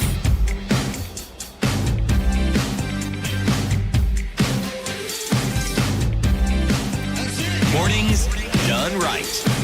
94.4 Spice FM, It is 7:30. Nairobi. This is Kenya's biggest conversation, the Situation Room. We are live on Spice FM. We are in Nairobi, Mombasa, Kisumu, Nakuru, Eldoret, Nyeri, Malindi. We're also worldwide on Spice FM KE, YouTube, Facebook, and Twitter. And we are also around the country on KTN Home. City Muga, Nduoko, and Eric Latif with you this and every weekday morning from 6 a.m. to 10 a.m. We've heard about education, study, work, live in Japan. The opportunities are open. Just go to these websites and see if it is something that you'd be able to, find a good program that works for you. You can go study in Japan, and they say by the time you get into third year of your university education, you're almost guaranteed of getting some placement with a company in Japan where you can even start working. And as you're studying from year one, you can already start working in Japan. So these are opportunities that are there. But also it talks about the thing about our education system as well. They are not saying that, okay, it doesn't matter what kind of qualification you've gotten in Kenya, you have to do a bridge program to study in Japan. They recognize the certification that's offered by Kenyan institutions. They do. That tells us about something. Then you ask the question about the support from the primary education sector. Yes. Because that's a foundation. It is. But I was keen to understand, why exactly were you asking that question? Where were you heading with that question, City? You see, if someone does not get a good foundation, and you've actually understood it well and pointed it out, and the foundation, yes, there are those who argue start with kindergarten or nursery school, as you call it, but if you look at the length of time we spend in the primary school, it is longer than any other period that one spends, whether in secondary school or in university. It's longer. It's almost like a combination, that the time that is spent in primary school is like a combination of the time someone spends in high school and university. But these are the foundational years of someone's life. So if someone gets whatever it is in terms of the education input that you get is of a quality that ensures that you are developed as you ought to, that cognitively you are developed in the aspect of advancing, just your basic knowledge is advanced, in generating that ability to respond in a stimulus way to issues. All these things, if they are done properly in primary school, someone is actually set to be able to learn, because whatever abilities you have are then given an opportunity to actually begin to mushroom and to bloom. So when you get to secondary school, they're already there. Now, why again I asked was because the focus for the longest time with the 844 system more or less seemed to be boiled to rote learning, meaning you learn, you understand, but you also need to memorize a great deal. That is not a bad thing. It just expands your capacity for memory. It's a good thing. However, there's a lot more to learning than just that. Now, what the Kenyan government does is often determined by the capacity it has. And for the longest time, our education system has been assisted. When we talked about free primary education, the British government came in very usefully in actually giving us a huge helping hand with money to ensure that that system that we wanted to put in place was actually started well. Now, what was I saying? I was asking, because I know that the quality of education in Japan is fairly high. And if you look at the way they also institute and platform their primary education, all this learning that you see begins at that point, and it also begins with the input they have into those who impart knowledge. Same with Germany, whose education is of an extremely high standard. Now, and I'm not talking about private schools, I'm talking about government-run institutions. So that's why I was asking.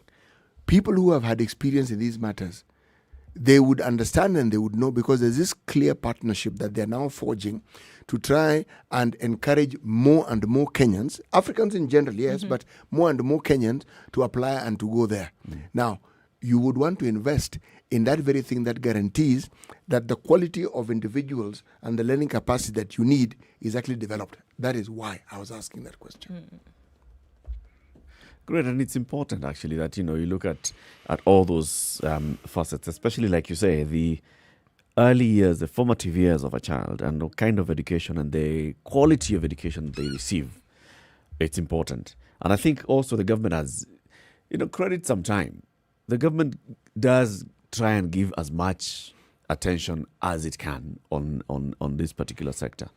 Look at how much effort is given on making sure that children are going to school. Look at how much, and this is also the same time when you're wondering These children require, those that require dietary support. Is there a school feeding program that's happening? Yes, you'll work with certain donors who will support this program, but it's a government initiative. There's school feeding program, so you're making sure that they're taken care of here. In the very end, if you look at all that, despite everything else, at least there's some positives that you can see. Very many positives that you can there's see. a lot of positives on what the government there's actually a lot, does in terms there's of focusing on a lot education. of positives. Where my issue is not the positives. It's just how much more they could do. The capacity to do more. Yes, and with what they have. That's really where my beef comes in. It's not what they have done. Point out one. Let me, employing teachers. Okay. Why have they not gone out of their way to ensure that the student-teacher ratio is improved in the schools? Why? Yet they keep allowing, because it's government institutions that train more teachers. What are you training these people for if you cannot employ them? Why not just stop the issue of training more teachers and focus on training people in, say maybe weather prediction or something else? Now, that is one. The same education system produces healthcare workers. Yes. Okay? Why are you producing healthcare workers when we need them, but you can't absorb them? Why? And we are always talking about a shortfall. Yeah. That is where I find fault. I am saying it is almost futile to start that process of doing this marvelous work of ensuring that you actually produce them and then you don't put them to use. Might it have something to do with the wage bill? I mean, you are looking at it and you're like, if, for example, I was to make sure that we have a proper ratio of student-teacher, then I'll have 1 million teachers employed. Now, am I able to employ? Yes, they're able to employ. Yes, they are. Am I? They are.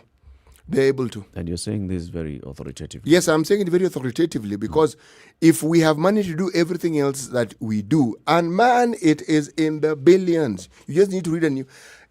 I used to be befuddled by the term billion until our sister here told me, don't fuss, 9 zeros. Yes, okay? that's it. So I've got it round my head. Million, the new million is a billion. Then I'm realizing the new billion now is a trillion. Okay? Yes. Because you hear the trillion word more and more and more. If the government truly intends to do good by their learners and the people they train, I am saying, and they prioritize them, they would. It is not complicated, they would. It is really simple and straightforward, they would. They talk about it being a priority, they give it some serious lip service, but they don't. I think it is very clear if there's enough emphasis that's being given on education. I think all you needed to do was take a snapshot of countries around the world who actually take fundamental education very seriously. And you can see the results of such. You can see how they train their teachers. CT gives us the example all the time about Germany. If you look at some of the best educators in the world, Finland, look at how they treat their teachers. Look at the extent they go to make sure that the person who is molding this child in school, who will eventually then be a contributor to society later, is treated at that fundamental stage. Look at the extent to which they're willing to go to make sure that that fundamental basis and that fundamental structure is taken care of. And I think it's not that good things are not being done. I don't think that's even the issue. That there is more that can be done. Why train if you're not going to take up? Why open up all these classes? Why say things like 100% transition if you're not going to be able to take care of those who are transitioning 100%? In the next 2 years, we've just read it this morning, in the next 2 years, we're going to have a double intake in one class. It only means that you need more teachers. I mean, it's not very difficult to figure out that you have more students, more learners in a particular set. You're going to need more teachers to take care of them. Now, look at the things that are needed. Basic structure of society. The things that are needed are not being given attention. You have IMF walking in and telling you, okay, don't borrow so much. Well, we know.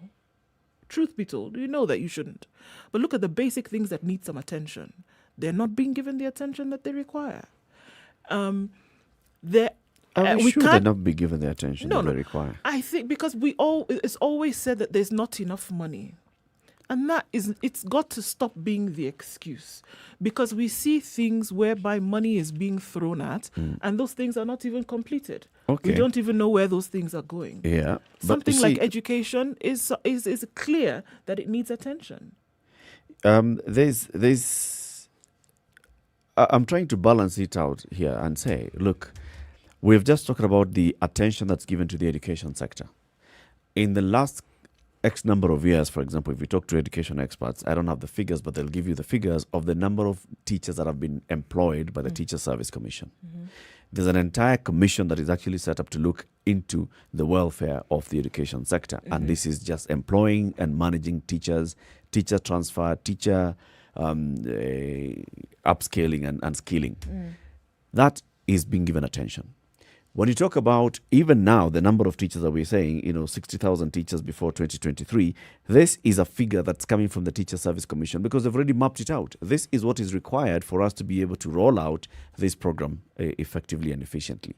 So they already know this is what we need to do. And they go as much as possible, as close to attaining the 60,000 as much as possible. What are these other attenuating factors that then make them not get there? Is it lack of attention? I dare say no. It could be other things, other competing interests, because everything else that you're saying that is thrown money at, all those things are also important. It's important to develop your infrastructure. It's important to develop markets. It's important to develop your education system. It's important to develop your agriculture sector. It's important. Everything else is important. But then you end up with a point where, am I able to actually hire all the teachers that I need? If I'm able to do that, then the other question will be, am I able to hire all the doctors that I need? You answer that. Am I able to hire all the police officers that I need?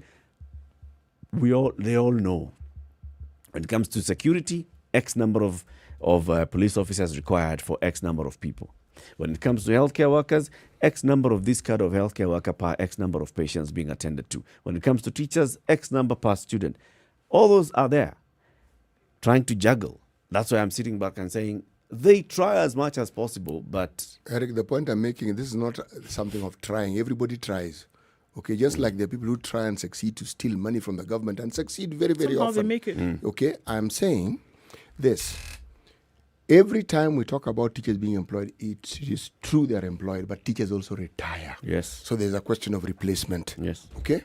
Now, what I was saying was, if you think that building a workforce, building the sort of human resource that you need for the country is important, then you would prioritize it. And prioritizing it means, one, you train the would-be educators in a way that guarantees that they are fit for the task that is set before them. You remunerate them adequately. Number two, you make sure that you employ a decent number to ensure that they can carry out the task. When you have situations where you have 80 children in a classroom, 60 in a classroom, how much learning do you think actually takes place? One teacher. Against a backdrop of schools which have one teacher, an assistant teacher, essentially, and you have a class of 20, 15, and there are two teachers. And those teachers will teach all subjects. Yes. So we're not saying that there's a rotary. No. And then they have to mark, and then they have to... it's actually a fairly crazy situation for the teachers.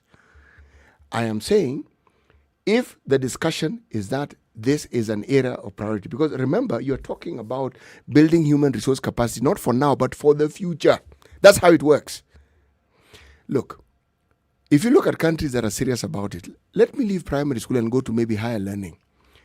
Why do you think, for instance, the Silicon Valley is as robust as it is? They opened doors to people who had capacity. They didn't care where you came from. Now, people from the Indian subcontinent were very well versed in these matters, and many of them are in the Silicon Valley. Why do you think America has held sway as having some of the best universities in the world? They welcome people who have talent. So if you have ability, they mop you up, they invite you in, they make it possible for you to come in, and the terms are good for you. Now, I am saying, if you want to build a good human resource capacity in your country, then the steps that need to be taken are not a secret. They are known. And I'm saying our people in leadership talk about it, they don't do it. Trying is not what is required here. It's doing. They do as much as they can. No, they don't. And they do quite a bit. They talk more than they do. They do quite a bit. Eric, that's what they're there to do in the first place. Yes. And it isn't, and what they do isn't even what they're supposed to do. They do a bit of what Which they're is why I supposed to do. started by saying maybe we should be looking for those factors that then make it impossible for us to achieve these numbers. What are those factors? It is not for lack of wanting to do it. No. It is not for lack of It is- understanding. actually, it is lack of, for not wanting to. Look, this one, let's look at the minister or the CS and just put him aside. He may have all the intentions he wants. He may be as well intentions as he sees fit. All right? If there's a budget for that particular ministry and that money isn't received at the time when he should get it, it doesn't matter what he says. He's not going to be able to achieve. They won't be able to achieve what they want. If they say they need this amount of money to do and that money isn't given, they will not do it. Yes. Okay? Now, then there's the problem of when they get that money, do they put it to the use that was intended in the first place? And usually the answer is we're not really sure. That is when you're really being polite about it. Okay? So, priority is putting together all these things. Your intentions and your deeds must actually meet. So one sees. If there is a shortfall and there is something that requires doing and hasn't been done, and it is stated and said, this is what we plan to do, and we haven't done it.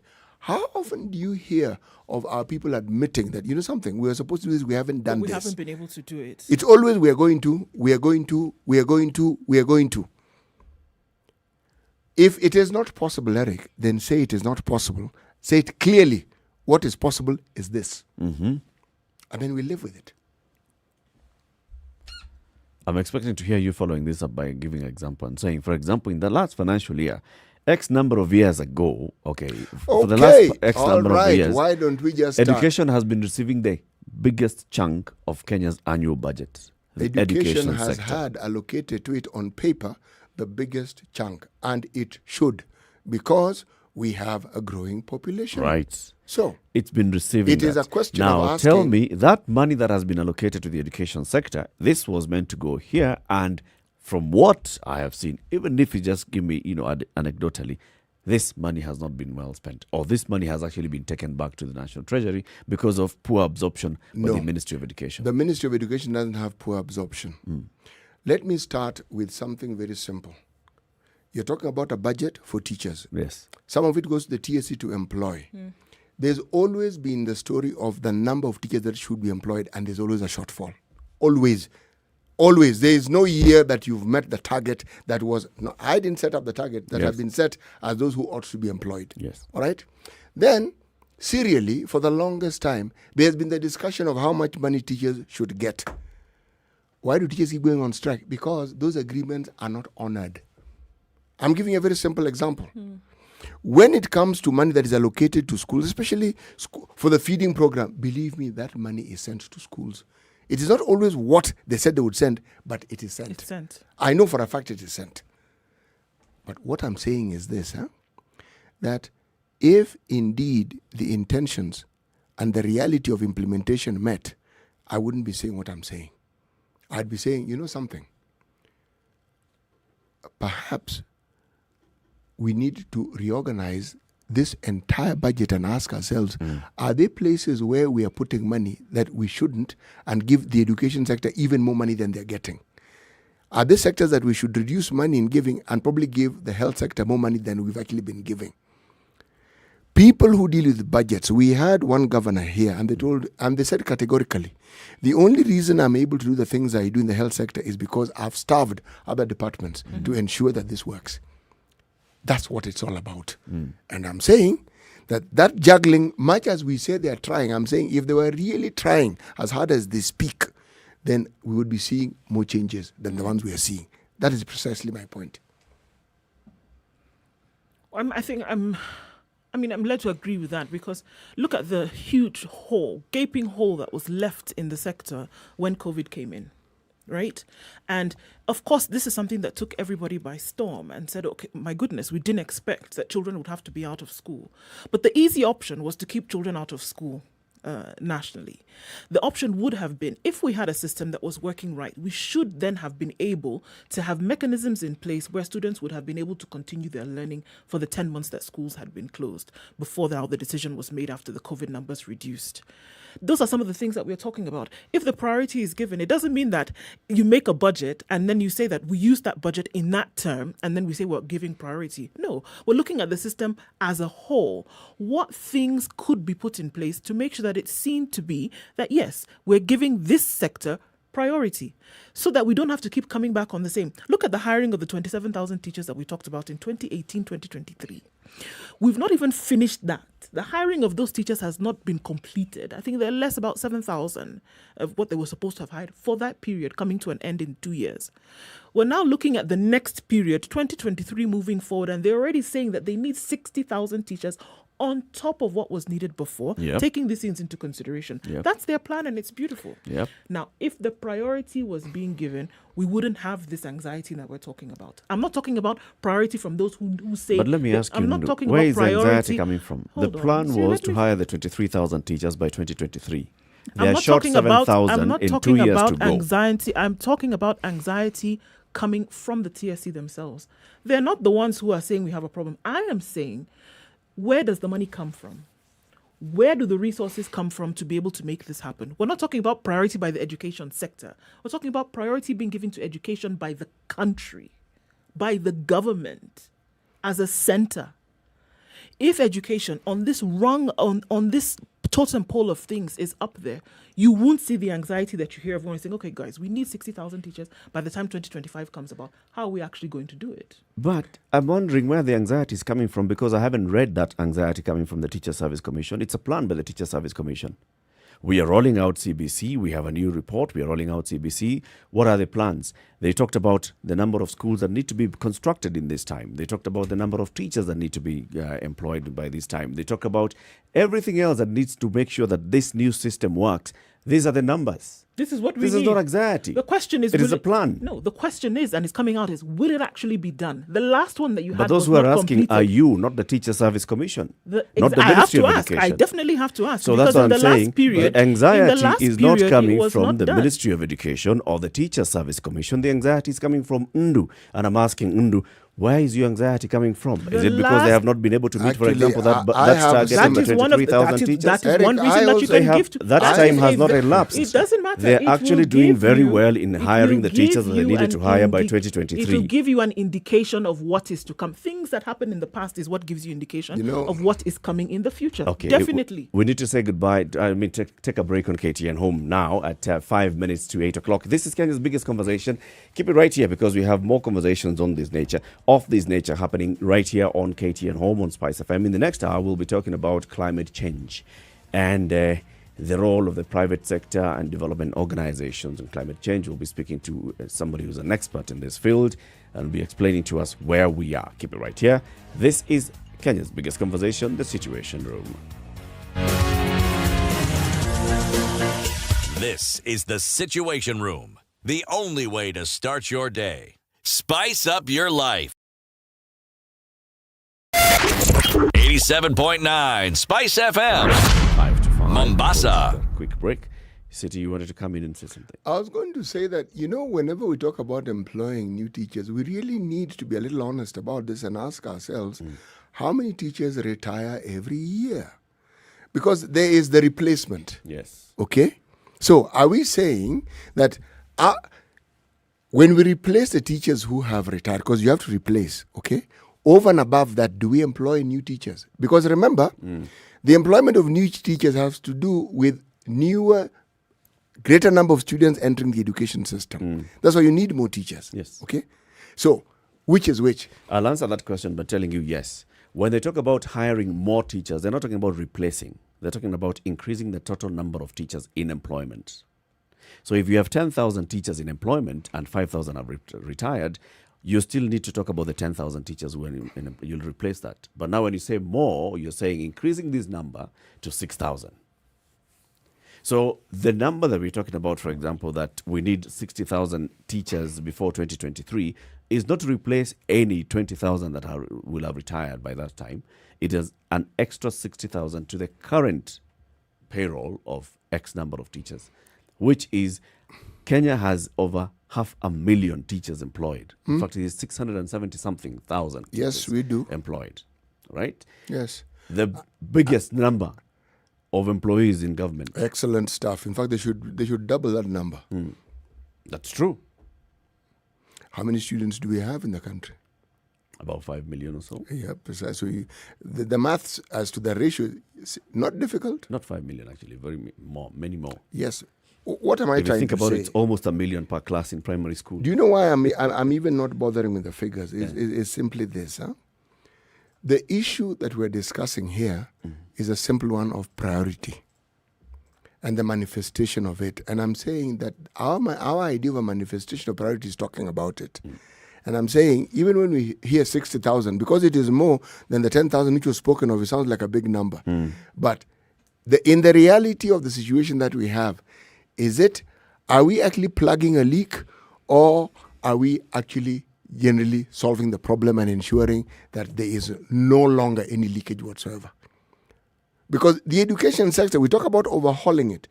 I sometimes get the impression that if we keep bringing about these changes and talk about wonderful things, we run away from the real problem that actually exists, because we now focus our mind on this new thing.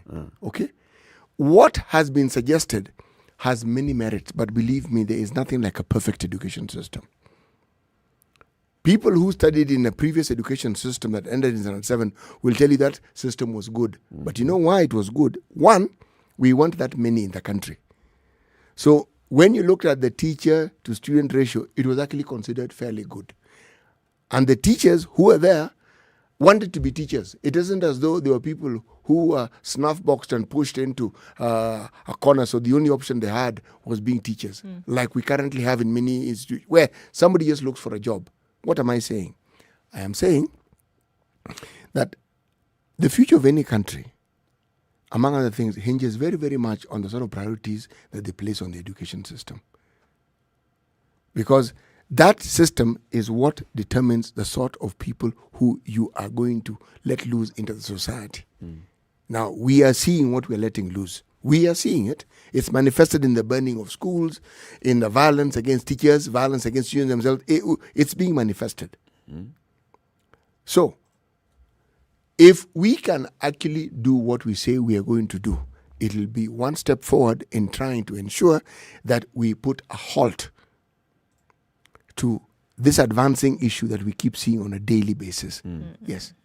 But so long as we're talking priority and not giving priority and accompanying the talk with the actions that show that indeed we've prioritized it, the times ahead of us are not going to be pleasant. Tough times ahead. And very unpleasant times ahead. Okay. Let's see how this unfolds. This is Kenya's biggest conversation. It's a Situation Room, broadcasting on Spice FM, on KTN Home Online. Keep it right here. In the next hour, we ask ourselves about climate change and effects of climate change, especially on our country. And then, what role all of us have on this. We, the citizens, the government, and focusing on the private sector and those that are development organizations that are working in the country. Good morning. This is Kenya's biggest conversation. It's coming up to 8 o'clock. Keep it right here. Dr. Edward Mungai from the Kenya Climate Innovation Center is on standby for that conversation.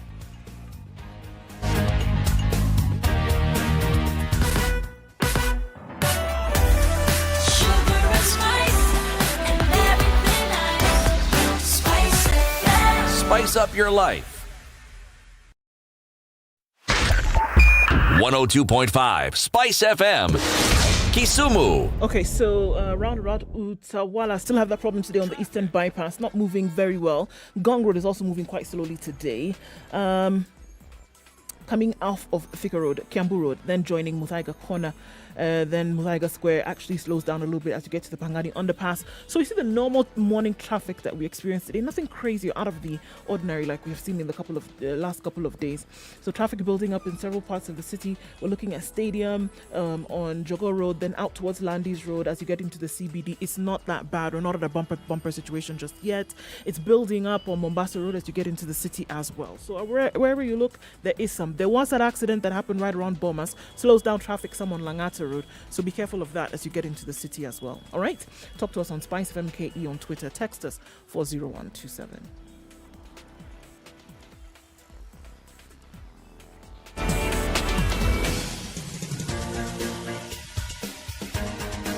This is the Situation Room, the home of hard-hitting political commentary and penetrating insights about the state of the nation. This is a talk radio experience like no other. The Situation Room, a place for hard truths, debates, and elevated conversations. The Situation Room, witty, political, engaging, deep, controversial. In the room, we have C.T. Muga, researcher, academic, seasoned political observer, a fountain of wisdom in these politically uncertain times. Ndu Oko, Nigerian by birth, Kenyan by choice, communications expert, Pan-Africanist, a truth seeker and believer in people power, and Eric Latif, agent provocateur, the man in the chair, seasoned journalist, news hound, a man who believes in punching up, not down. This is the Situation Room. The It's only 2 way minutes to after start. 8. Very good morning to you, and how are you doing? Welcome to the third hour of the show. This is Kenya's biggest conversation. We broadcast on KTN Home, Spice FM, and online. We are live, and now we want to talk about climate change. But before we do that, let's hear today's proverb from C.T. Muga. The chameleon looks in all directions before moving. Mm-hmm. Chameleon looks in all directions before moving. Okay. It actually does. But it also walks very tentatively. Right. Yes. It doesn't march boldly forward. It's very, very tentative in the way it walks. Call it the most cowardly animal on earth. Look at the length of its tongue. It cannot do hand-to-hand combat when it's hunting for meal. No. It'll throw you a tongue. Well, that's its you. secret weapon. And it works very well. In fact, that tongue isn't a Come tongue. and bite me. It's a missile. If you're chameleon enough, come and bite me. I throw a tongue where I can see you. Anyway, let's talk about climate change, okay? So when you say climate change, you know this now. This is one term that is given to everything. Hey, naimvua January, climate change. It's not rained in a couple of days, climate change.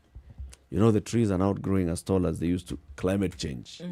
The soil here is it's more acidic, climate. Everything now is all climate change. But maybe we need to start defining what exactly is a direct result of climate change and what may be as an indirect result of climate change and what other things are just because the earth is doing what it's doing.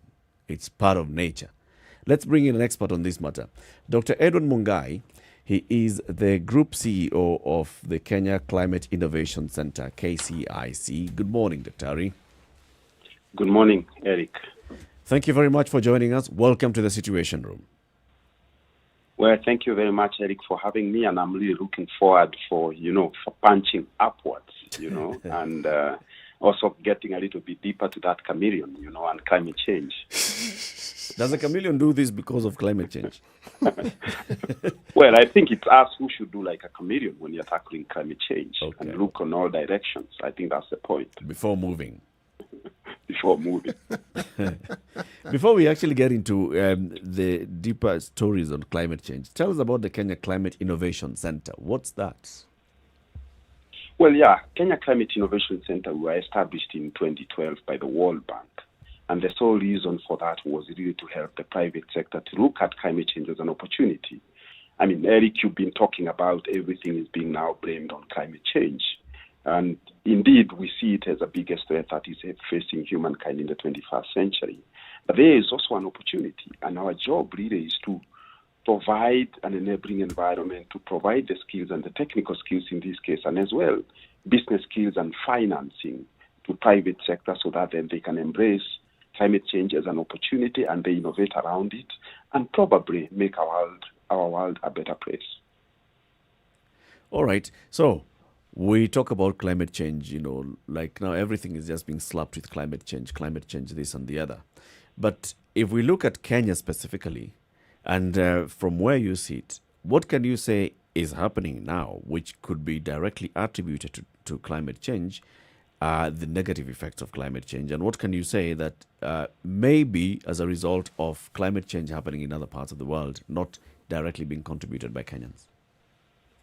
Well, I think let's first of all try to define the scope of climate change here. And climate change is not an isolated, it's not something which is happening in one place and not in the other. And the effect of climate change will be felt, globally, meaning that it's universal. The only difference is that some places will be impacted more than others. And that leads to the question about Kenya. Of course, climate change have consequences when it comes to even health issues. It comes with agriculture challenges. It also comes with even infrastructure challenges when we are building roads and in 6 months those roads are gone because of the rains that we are receiving. So it is a broad concept, and indeed that's why probably I'm not prophesizing here saying that climate change is actually bigger than COVID, COVID-19 as a pandemic. And indeed, we need to prepare ourselves for it.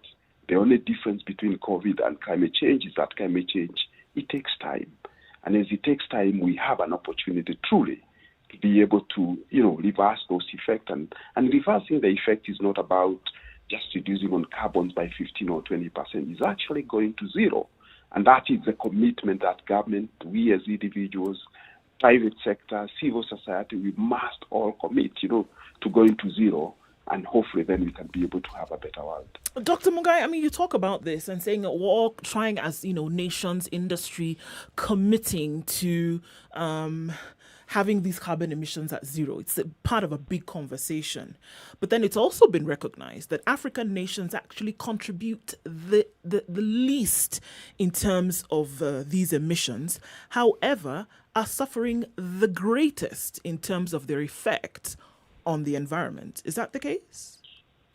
Yes, indeed. That's the position, that in terms of amount of contribution, in terms of the challenge, is very minimal.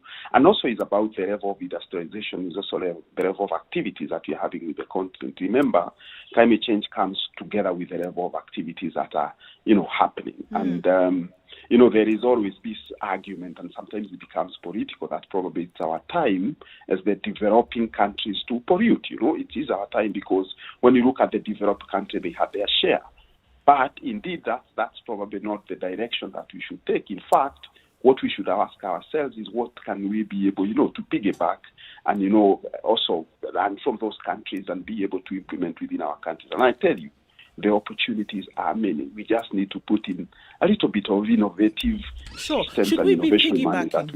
Should we be piggybacking, or should we even be focusing on reducing emissions, or should we be focusing on working on the environment and making sure that we can, protect it as best we can? Because I dare say that it's not reducing emissions that's going to help in terms of climate issues in Kenya.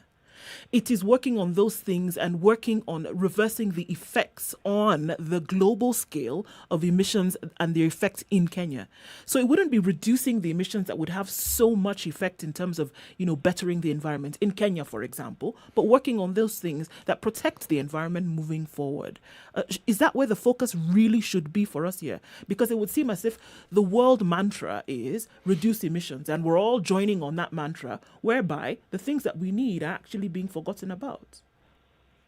Yeah, and indeed, to some extent, you are right. And this is about, we have overemphasized on what is called mitigation, and mitigation really is trying to see how can we be able to curb, the amount of emissions that we are making. But remember, there is also another perspective when it comes to climate change, and this is the adaptive capability of countries and of ecosystems.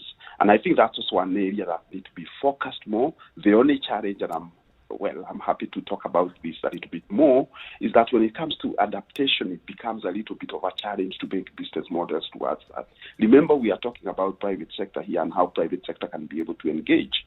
When we are talking about adaptive capacities and coming up with products that help us, to already accept that climate have already moved, have already changed, and what is it that we can be able to do? That's a component that, again, private sector needs seriously to look into, which is something they haven't not been looking at in the past. So, what are some of these things that private organizations need to start doing? And what kind of private organizations are we talking about now? Just those who have something to do with the environment? Are we talking about industry, manufacturing, large scale? And what is it that they need to be doing or thinking about right now? No, I think the misconception that we have had over the time is that, we talk about climate change, and in fact, the thing that comes into your mind is energy, Sure. And therefore then we are looking at energy companies, we are looking at Kengen, for instance, how well are they exposed to the, renewable energy sources, how much, calls that you're making. But I think it's beyond that, even in the construction, how are we making our cement? How are we making steel?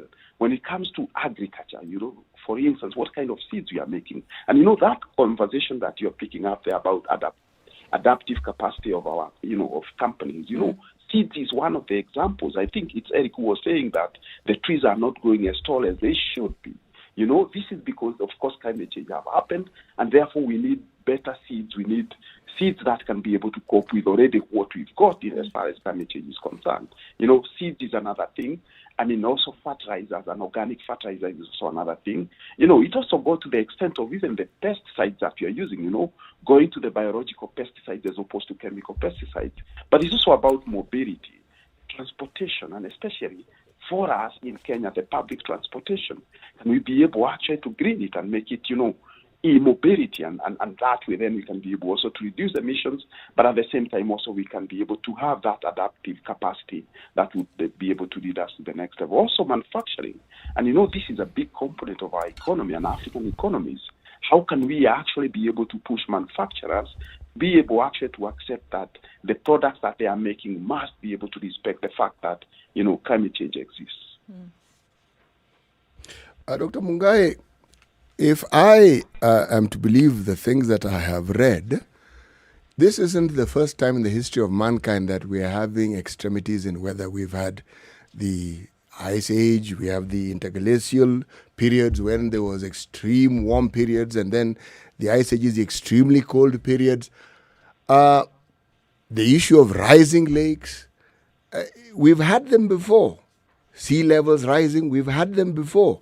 How is that different now? Because these are some of the things that we're experiencing.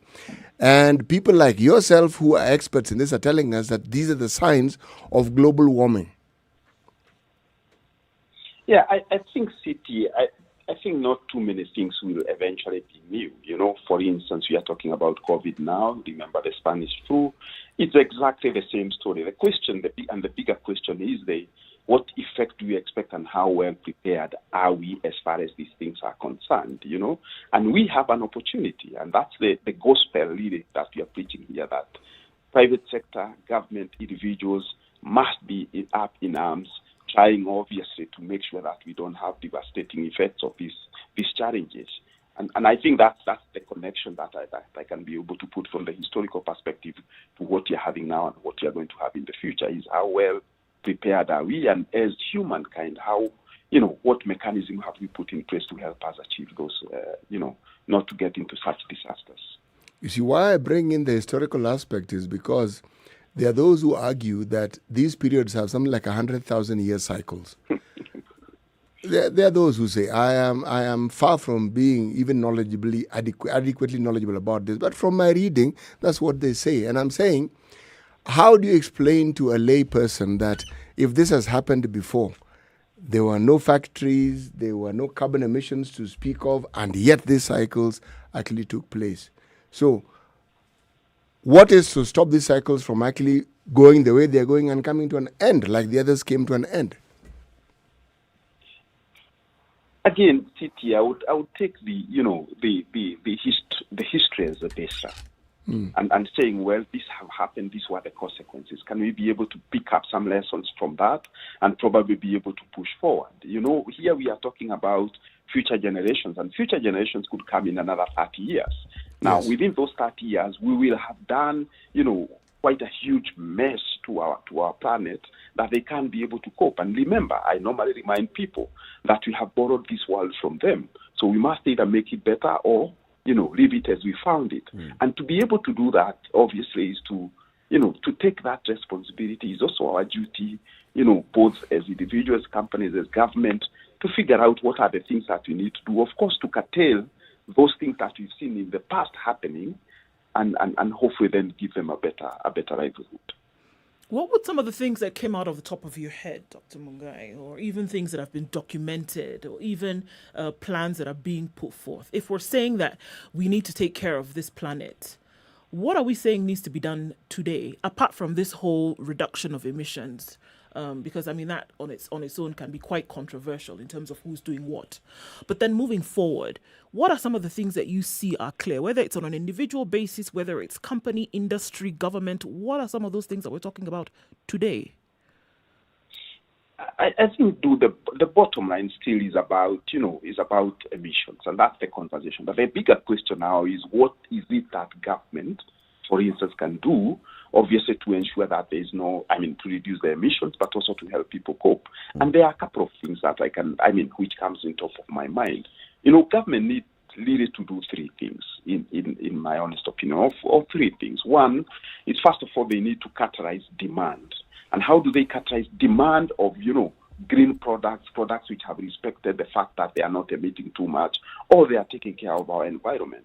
And how do you categorize that demand? Is by obviously creating quite a bit of awareness. And of course, this is not only a government role, but like, for instance, what we are doing here, educating Kenyans and telling Kenyans that this is real. And this is probably what we need to do. There is need for a lot of gospel to be preached about that. The second thing that government obviously need to do is, and this also touches a little bit about what private sector is expected, is also to categorize risk appetite when it comes to financing, For instance, we now have climate change fund which is being set up by the ministry and together with Treasury. Again, the resources there should be used in such a way that they are able to categorize research and development within organization.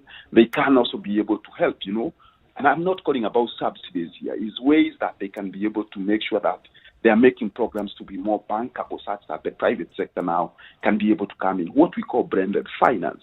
Can they be able to create room for blended finance? And I think the last thing that would also be very important is to create an enabling environment. An enabling environment here is where we are saying policies and standards that the government is making should, first of all, be evidence-based, meaning that they are as a result of what we are seeing on the ground, but more importantly, is that they listen to innovators, because all over the world, innovation is always ahead of policy. We will come, as Kenya Climate Innovation Center, will come up with truly nice innovations, but unfortunately, sometimes we can't be able to put them into the market because there is no standards. For instance, packaging of biogas. There's no standard for packaging of biogas in this country. If indeed we had that, then we had more companies, heading towards that, and probably LPG, we would reduce the exposure to LPG. When it comes to individuals, I think the key point here is that we must take responsibility. It's change of behavior. And of course, he's also asking the individuals in terms of consumption and production that they do it in a more sustainable way. And I did research, I think in 2019, and it was surprising to see that Kenyans, 57% of Kenyans are actually saying they want to buy from sustainable companies, including climate change, which is part of the sustainability agenda. And that's truly a good indicator. Of course, globally is about 70%, but we are headed there. That means that they will be able to push companies. They will also be able to push government in a way to be able to put mechanisms that would help us to navigate through this challenge. And for private sector, they must recognize that what we are asking them to do, or what they are doing, this good that they are doing is also good business. And this, I think, is the biggest dilemma. That it's sometimes very expensive to do green stuff, to do environmental friendly stuff within organization, and to embed that within their strategy. But they must also recognize that it creates revenues, it cuts costs, it gives them social license to operate, and at the same time is build the reputation, but more importantly is risk management mechanism. And through these incentives and through these ideas, then all of us would be able to join the bandwagon, and before we know it, we will be at a better place. We're having a conversation on climate change and what needs to be done, especially the role of government, which is what Dr. Edward Mungai, the CEO of the Kenya Climate Innovation Center, has just been talking about. We talk about the role of the private sector, the role of development partners, Let's also talk about the role of citizens when you come out of this break. 21 minutes now after 8 o'clock. This is Kenya's biggest conversation on KTN Home, on Spice FM and online. We'll be back shortly. Keep it right here. Sugar and spice and everything nice, just the way you like it. The Spice Drive. Did you have a great day? I hope you did. I intend to make it better from 3 p.m. to 7 p.m. I'm going to be taking you home nice and chill. Everyone is welcome aboard. The hashtag is Spice Drive and, of course, Spice FMKE on Facebook, Instagram, and Twitter. The Spice Drive with Monique. The official soundtrack of getting you where you need to be. This is the Situation Room. The only way to start your day. Spice up your life. The weather with Spice FM. All right. Looking at sunny conditions in Nairobi this morning at 16, going to highs of 27 today. It's sunny in Nyeri at 15, highs of 25. Highs of 30 will be recorded in Nakuru today. Sunny conditions currently at 19. It's also sunny in Eldoret at 11, going to highs of 27 and lows of 13 today. 17 degrees in Kisumu, highs of 30. Sunny conditions throughout today. It's looking like it's going to be sunny across the nation. Kakamega will record 31 as the high today, 17 at the moment, 25 and sunny in Mombasa. 32 will be the high. Looking at highs of 31 in Malindi, partly sunny at 26 right now. It's sunny in Kampala at 22, even stepping out of Kenya, highs of 28 and lows of 20. Dar es Salaam is mostly cloudy at 27, highs of 32 and lows of 26, where in Johannesburg it's sunny at 10, going to highs of 25 today. Lagos still continues with the rain at 27, highs of 33 and lows of 25, where it's partly sunny in Kinshasa at 23, going to highs of 32 and lows of 24. Spice FM. Hey, it's getting hot in here. The media has greatly contributed to the moral rot that we experience in this country. I remember a senior politician telling me, point blank, nobody steals in the field, it's stolen in the granary. So my friend, if you're going to win an election, jipange kwa granary. I think we are suffering from Stockholm syndrome. Our violator and abuser is also our redeemer in our mind. The whole political class, the whole political institution is rotten. It is based on ideals that cannot progress our country forward. This is the Situation Room. The only way to start your day. Traffic. All right, still doesn't look too bad in most parts of the city. We're looking at traffic is still piling up on some parts of Mombasa Road out into the CBD. Uhuru Highway is where you're going to need some help today. From the Nyeri Stadium roundabout all the way through into the CBD and then out towards Westlands, it's quite slow. We also see that Langata Road is a bit of madness here because of that accident that took place. It's really slow getting to the Timor roundabout. Fiscal Road, the service lanes are behaving very well today. You can use those. There's also still some traffic on the eastern bypass right around Utawala. The southern bypass inbound. So we have a bumper-to-bumper situation there right now. I'm not quite sure what the issue is. Could just be that everybody decided to use that bypass right now. So it's clogged up. If you're headed there, just know that it's not as smooth as you'd like. Okay, another half an hour. We'll take a look at and see what it looks like. Spice FMKE on Twitter. Talk to us on text for 0127. Spice and everything nice. All right. Spice up your life. Mature, intelligent talk every morning. Spice up yourself.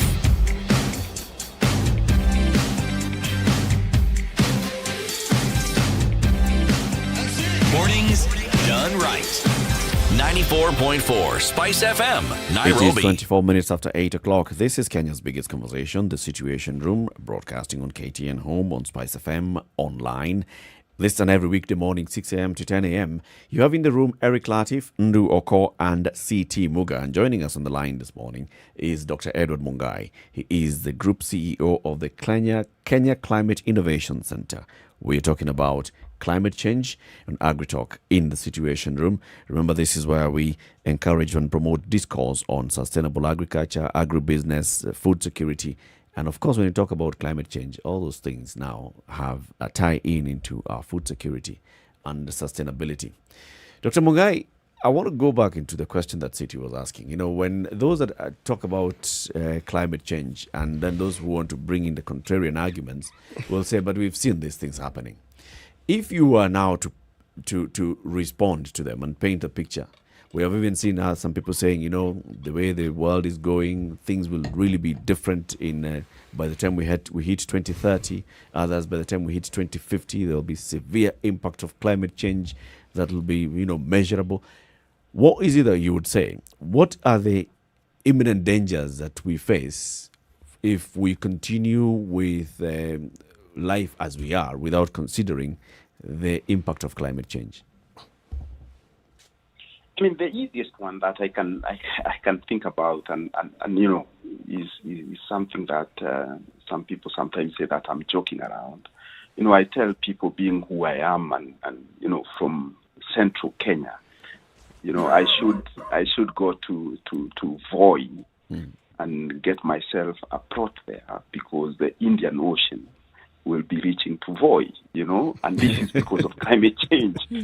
So we should start speculating. These are some of the effects that we are going to see, that there will be a lot of displacement of people. And of course, that's on the bigger scale. But I think also on the smaller scale, some of the diseases that you are seeing are well attributed to issues of climate change.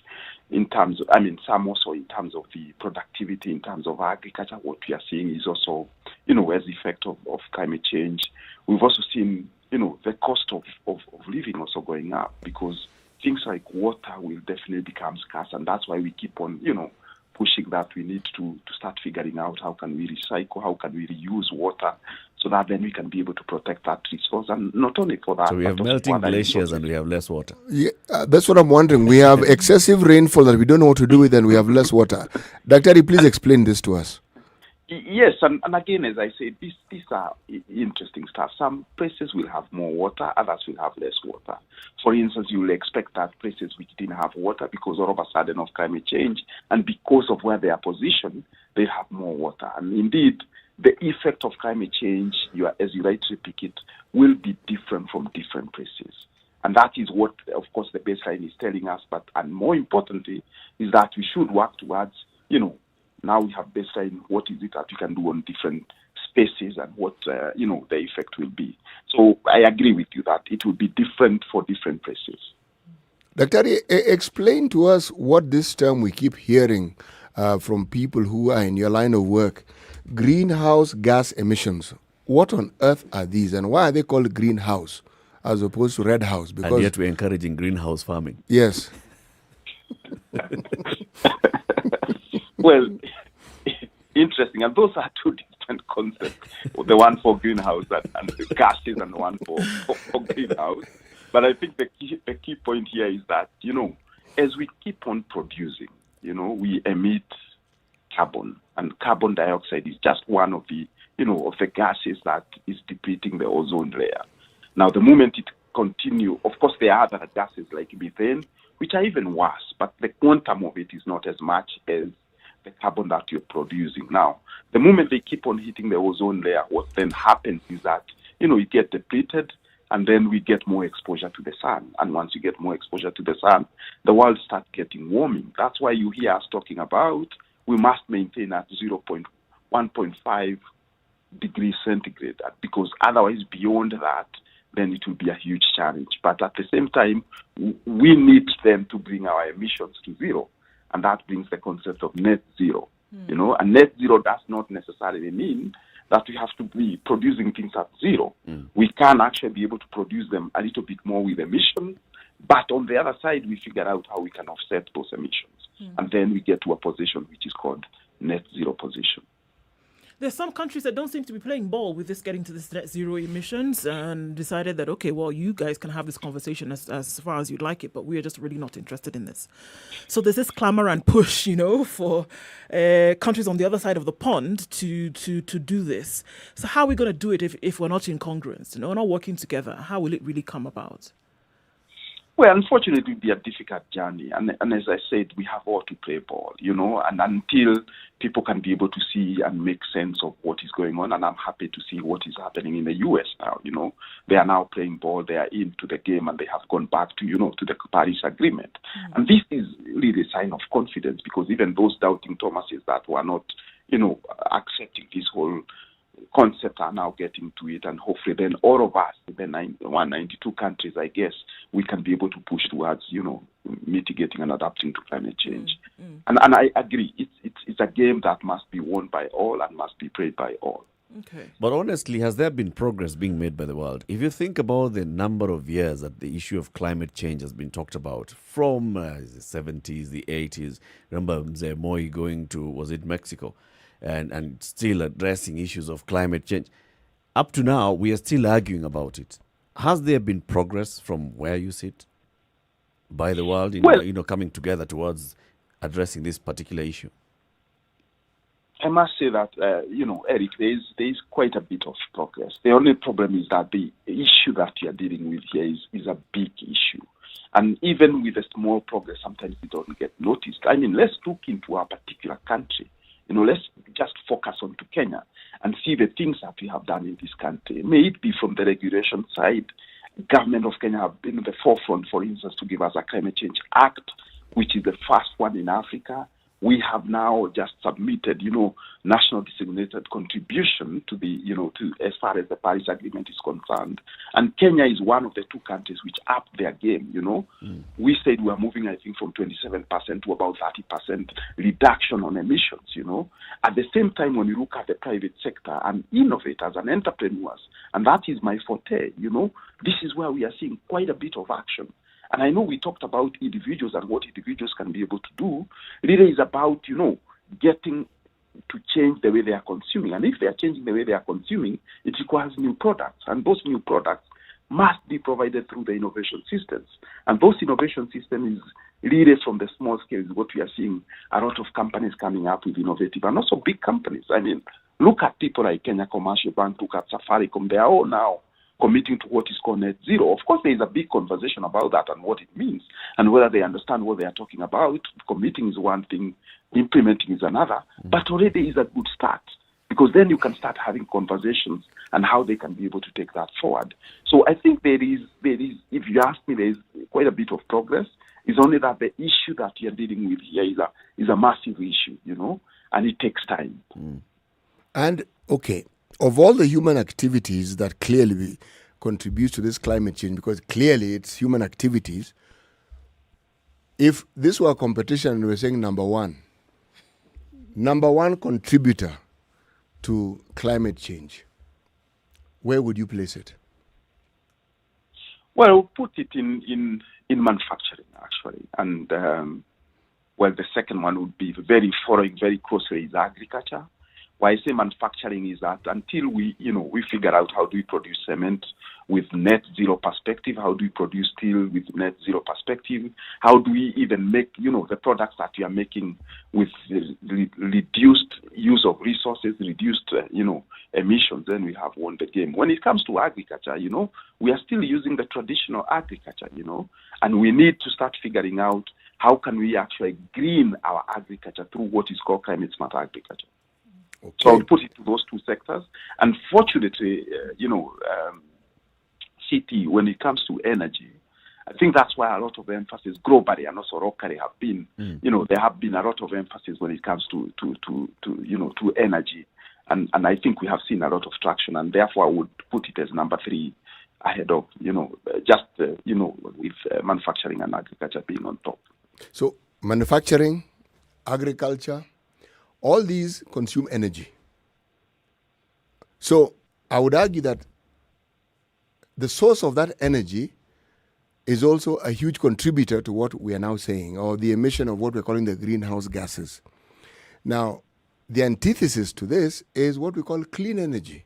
Now, the world's biggest culprits are known, even in order of number 1, China, America, India, Russia. What have they done to change their sources of energy to ensure that the emission rates that they contribute to have been reduced significantly? Because if you look at, say, here in terms of percentages, as my colleague Ndu mentioned earlier on, what Africa does in contribution to this is statistically negligible.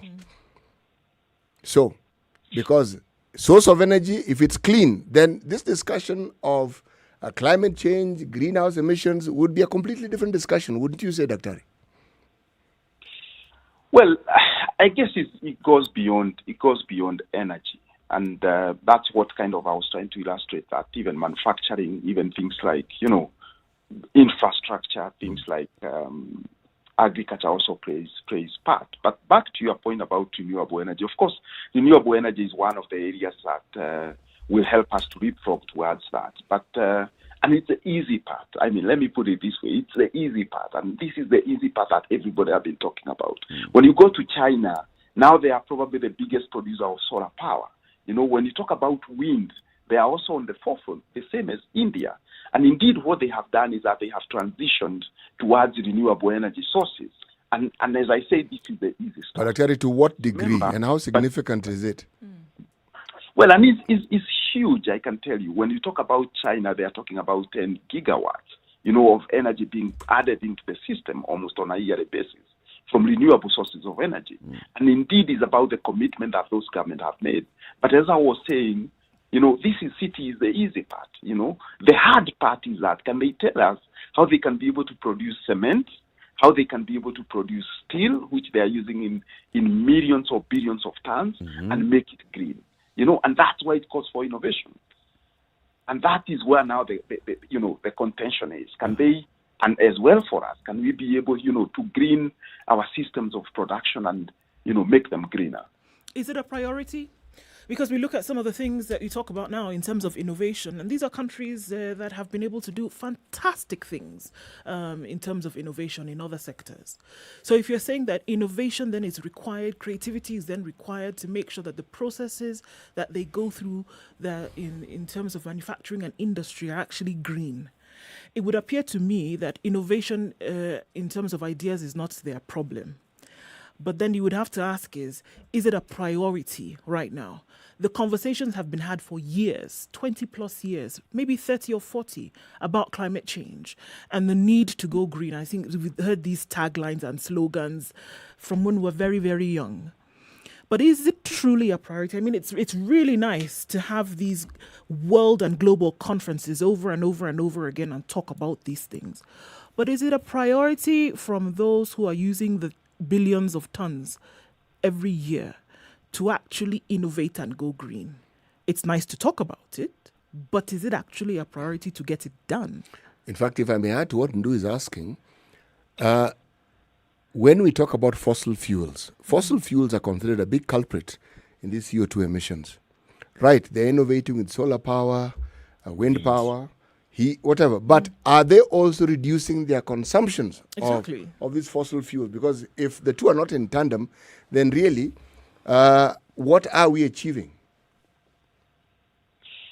I think it goes back to that question of innovation and whether there is priority for this. And I can tell you, and this is it, there is priority for this.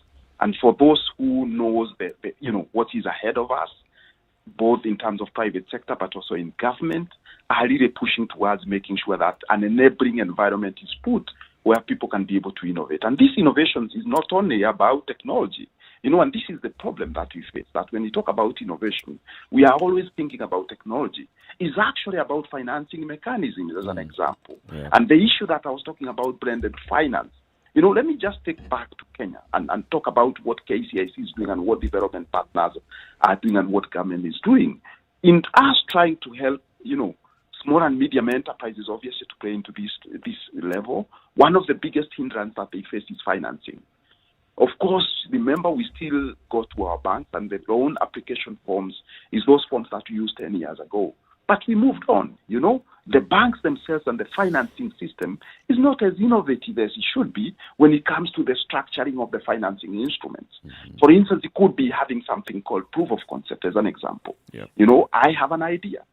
I can be able to solve climate change challenge in this particular way within the agriculture sector. Mm-hmm. Can I get some sort of financing, say 5 million shillings, which then can help me to leapfrog and to see whether actually my idea works? And if then that can be provided and I fail, well, there's no consequences. There are no consequences that can come out of it. It's a nice story written so that nobody ever tries that again. Yep. But if I succeed in this case, then I get more money. And before I know it, I have the commercial banks now putting into my project and scaling it, because also scale is what is important. Yeah. So that's one perspective. That innovative must also be from finance perspective. But I think it's also about business models. How are we delivering the services to the people? And that, if we can be able to be more innovative and create things that can be able to, change the way traditional we have presented things, it will also solve the challenge. And finally, it's also about the policy issues that I was talking about. And indeed, if we can put all things together, and I think globally, this is what is missing. Connecting all this, this framework and helping government, private sector, financiers all coming together and saying, we champion this and we move it forward. It is coming. This is the good news. It is coming because we can clearly see, and the lessons that you are drawing from the COVID pandemic, we have now sobered up.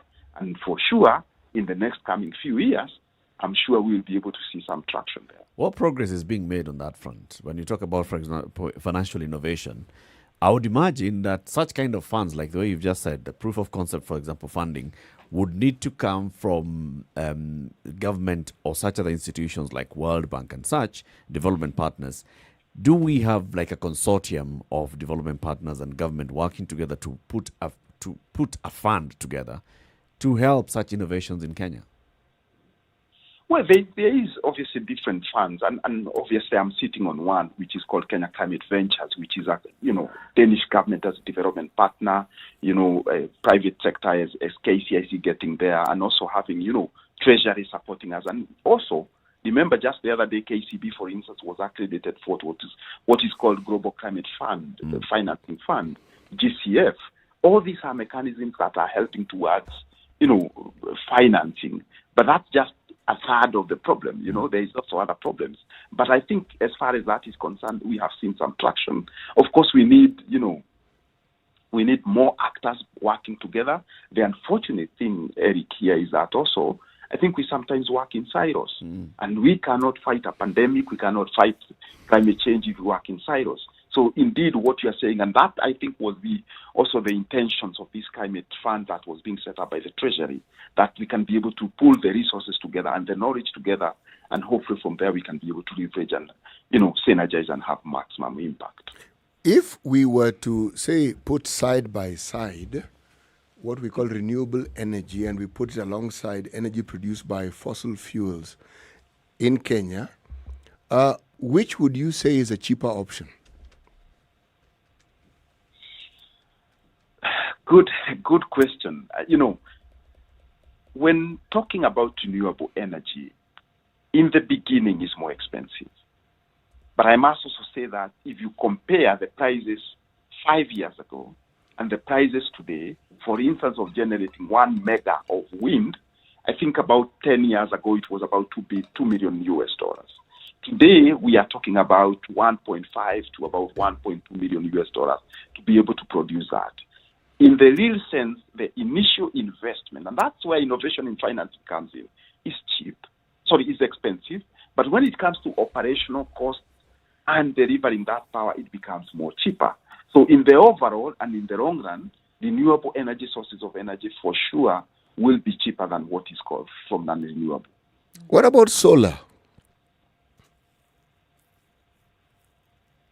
I mean, in the same concept. I mean, when you look at solar, and now we have seen quite a bit of traction also in our country where we have a lot of EPC contractors, meaning, who are going out and putting up what is called captive power.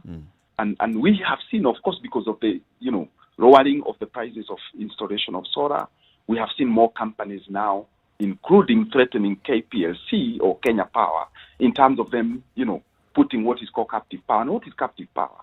If I'm using, and a good example is Strathmore University, they do have, a power plant which is driven by solar, 600 kilowatts. Otherwise, they would have bought that from Kenya Power. But they decided, why can't we invest upfront? And then we now start, one, using our own power, but two, also selling a little bit to Kenya Power as on a pilot basis. And this is what is becoming exciting for companies. It is the captive power that many companies are working. But as I said, financing part of it need to be figured out. And also the policy issues, because Kenya Power and, Energy Regulatory Authority will come in and say, well, what are the regulations here? And they must be able to enable that process so that more people can be able to uptake this captive power. You talk about people coming together and having to work, Dr. Mungai having to work together, and also see then having to work together, private sector and government. We're talking about a government, as with many other governments in the last 1 year, is struggling quite some, especially because of things like COVID. We're looking at a government, a country like Kenya, that has been struggling economically. So there are very many things that are on the plate in terms of priority. Very, very many things. I mean, we can count them and we probably would not be done in the next 10 minutes. However, this now is saying that it's a conversation that needs to take a position front and center, weighing the priority, the heaviness of things that the country needs in terms of attention vis-a-vis this. Do you think that enough time would be given, enough attention would be given to really fighting and working on this climate change issue?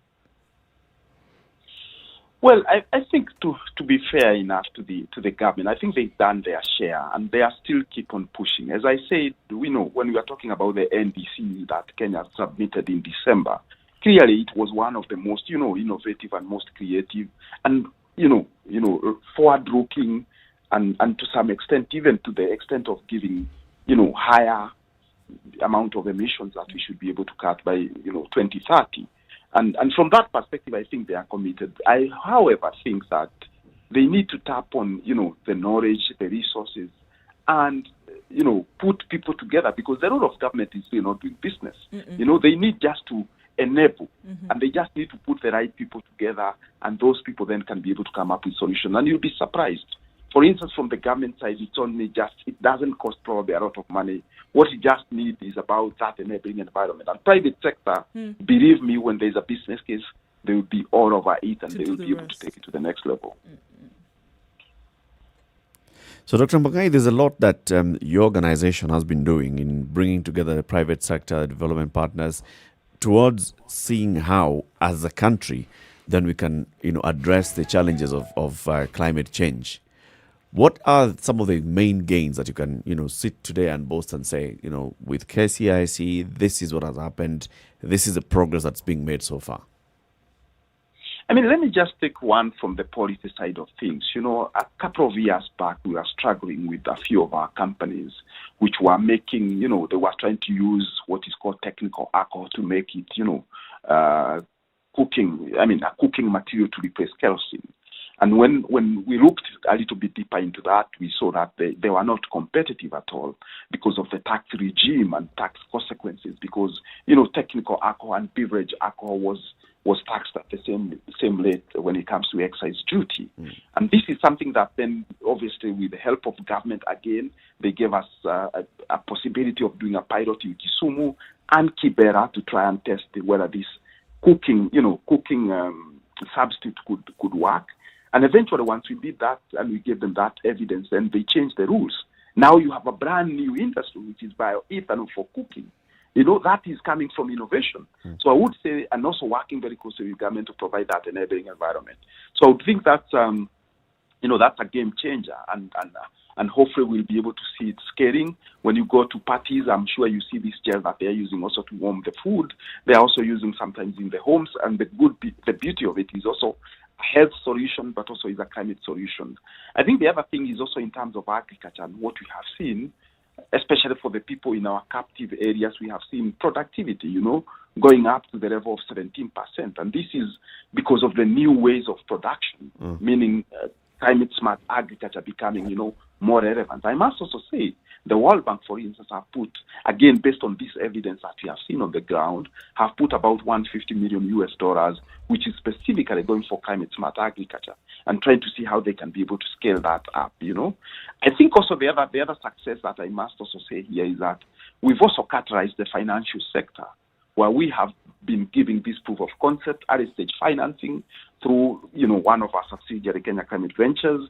And by doing that, what we have seen our businesses attracting more money from, commercial banks, places where they couldn't, do that before because the bank would ask, show us 2,000 items you've made. But already we have figured out that for them, We've given them the financing, and once they go to bank, they have a bankable solution, which then can be funded by the bank. And those just a few to mention. Of course, along the way, we have created jobs, Eric, because that's also a very important point, that we must also not only deal with climate change. There are also other social issues, As we do develop these companies, we must also be able to create jobs, which is against the myth that, this green transition leads to loss of jobs. Yeah. That is not true. It's actually create jobs.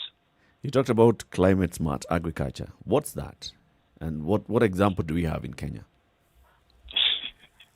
Yeah, I mean, I can give you a good example would be like what I was talking about, biopesticides, where people are no longer using, pesticide made from chemical fertilizers, and also chemical fertilizers. I mean, pesticide made from chemicals and not using, chemical fertilizers, but they are using, like for instance, they have vermiculture. Vermiculture is where you have worms, and those worms, once they feed on matter, then they decompose that matter, and you can use it as good manure, which have a lot of nitrogen. It's also about coming up with modes that then, or biological pesticides that then will be able to deal with some of the diseases. It's also about, technologies like hydroponics, which is the art of growing crops with, very little water and without soil, and we are saving about 70% of the water. These are kind of the things. It's also about solar-driven irrigation systems, which then can also be able to help our farmers.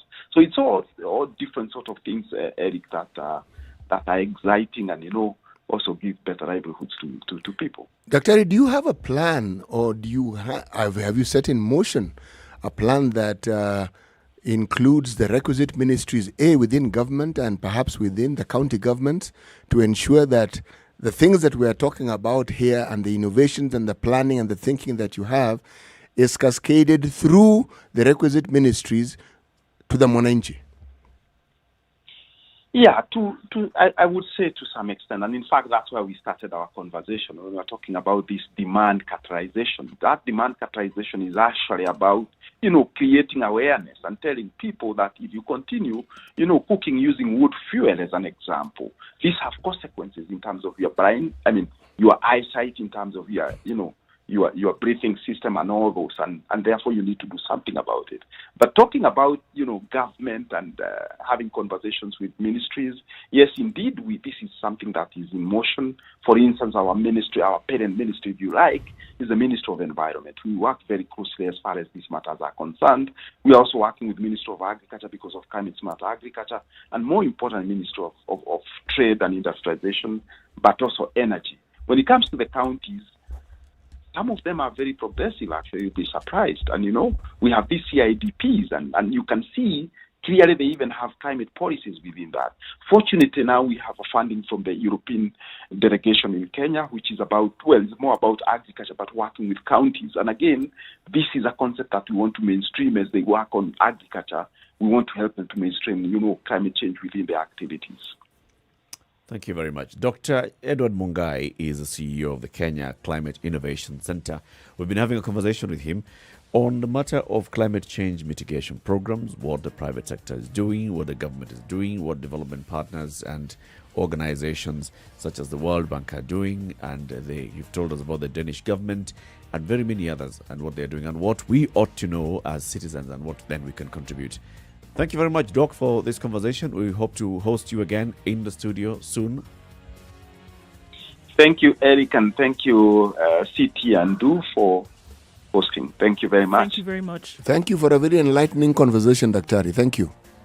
Thank you. And have a lovely day. Time for us also to say have a lovely day to our audience on KTN Home. Thank you very much for joining us. From 7 to now, coming up to 5 minutes to 9 o'clock. But you can join our conversations on Spice FM. If you're in Nairobi, just tune in to 94.4. Mombasa, we are 87.9. Kisumu is 102.5. 96.0 in Nakuru. Eldoret, 96.7. Nyeri, 90.9. And Malindi is 97.7. In the next hour, we tackle a bit of the politics of what's happening around the country and the world. Good morning. Keep it right here.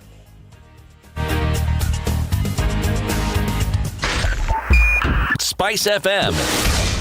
Nyeri.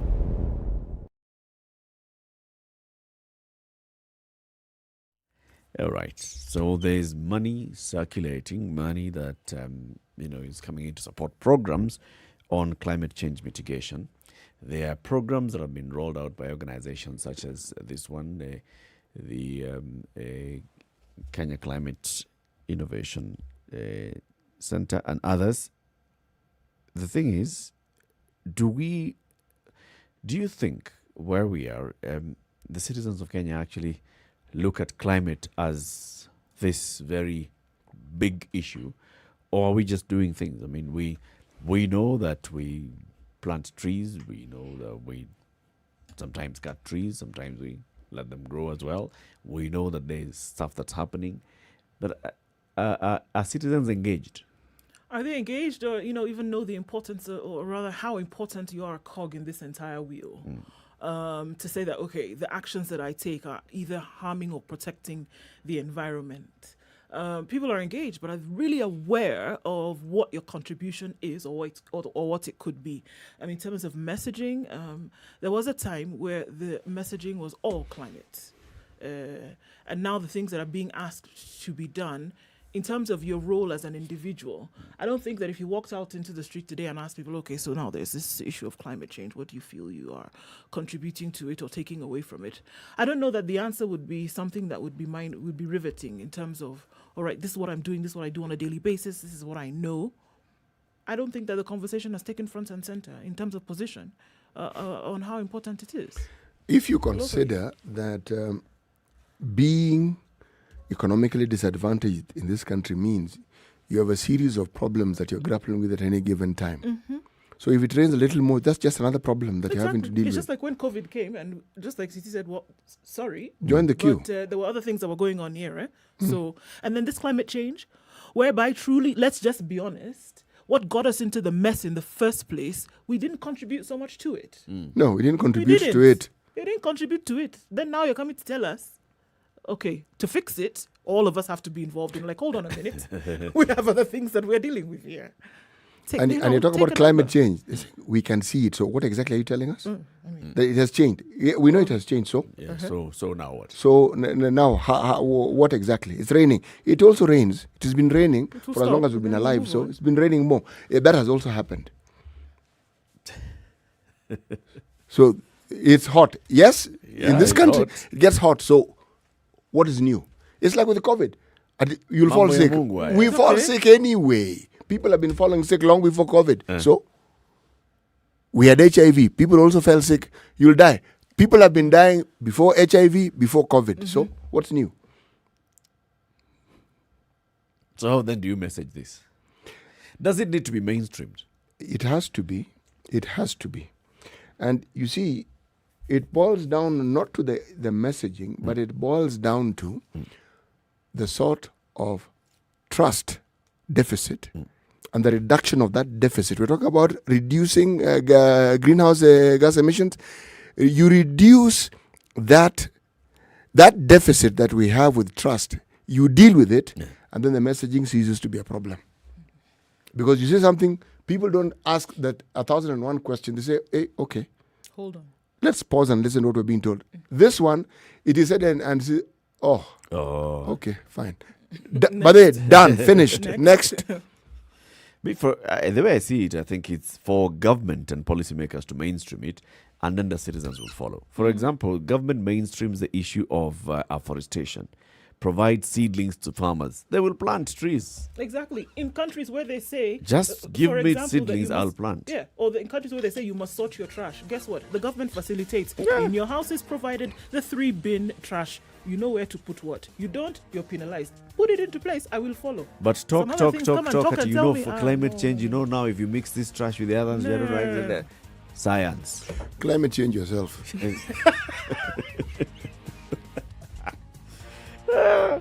Keep it right here. In the next hour, we have more conversations, and we'd like you to join into those conversations. We'd like you to participate. 0719-012-600. Remember, every day we appreciate all your feedback on social media. Spice FM KE on Facebook, on Twitter, on Instagram, on YouTube, where we live stream the show, and we want to continue looking at them. It's now coming up to 9 o'clock. Good morning.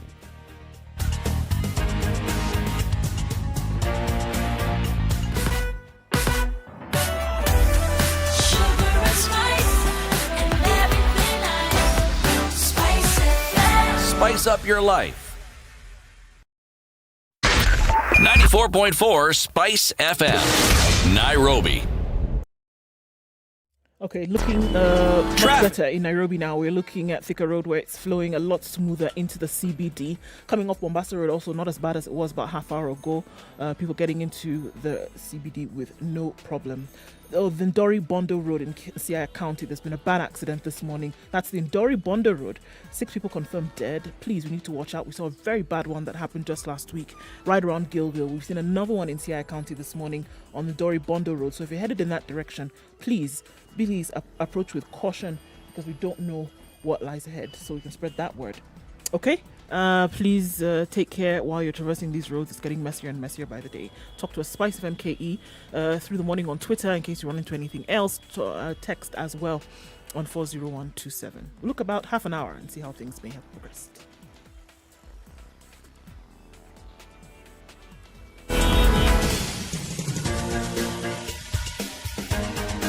This is The Situation Room, the home of hard-hitting political commentary and penetrating insights about the state of the nation. This is a talk radio experience like no other. The Situation Room, a place for hard truths, debates, and elevated conversations. The Situation Room, witty, political, engaging, deep, controversial. In the room, we have C.T. Muga, researcher, academic, seasoned political observer, a fountain of wisdom in these politically uncertain times. Ndu Oko, Nigerian by birth, Kenyan by choice, communications expert, Pan-Africanist, a truth seeker and believer in people power, and Eric Latif, agent provocateur, the man in the chair, seasoned journalist, news hound, a man who believes in punching up, not down.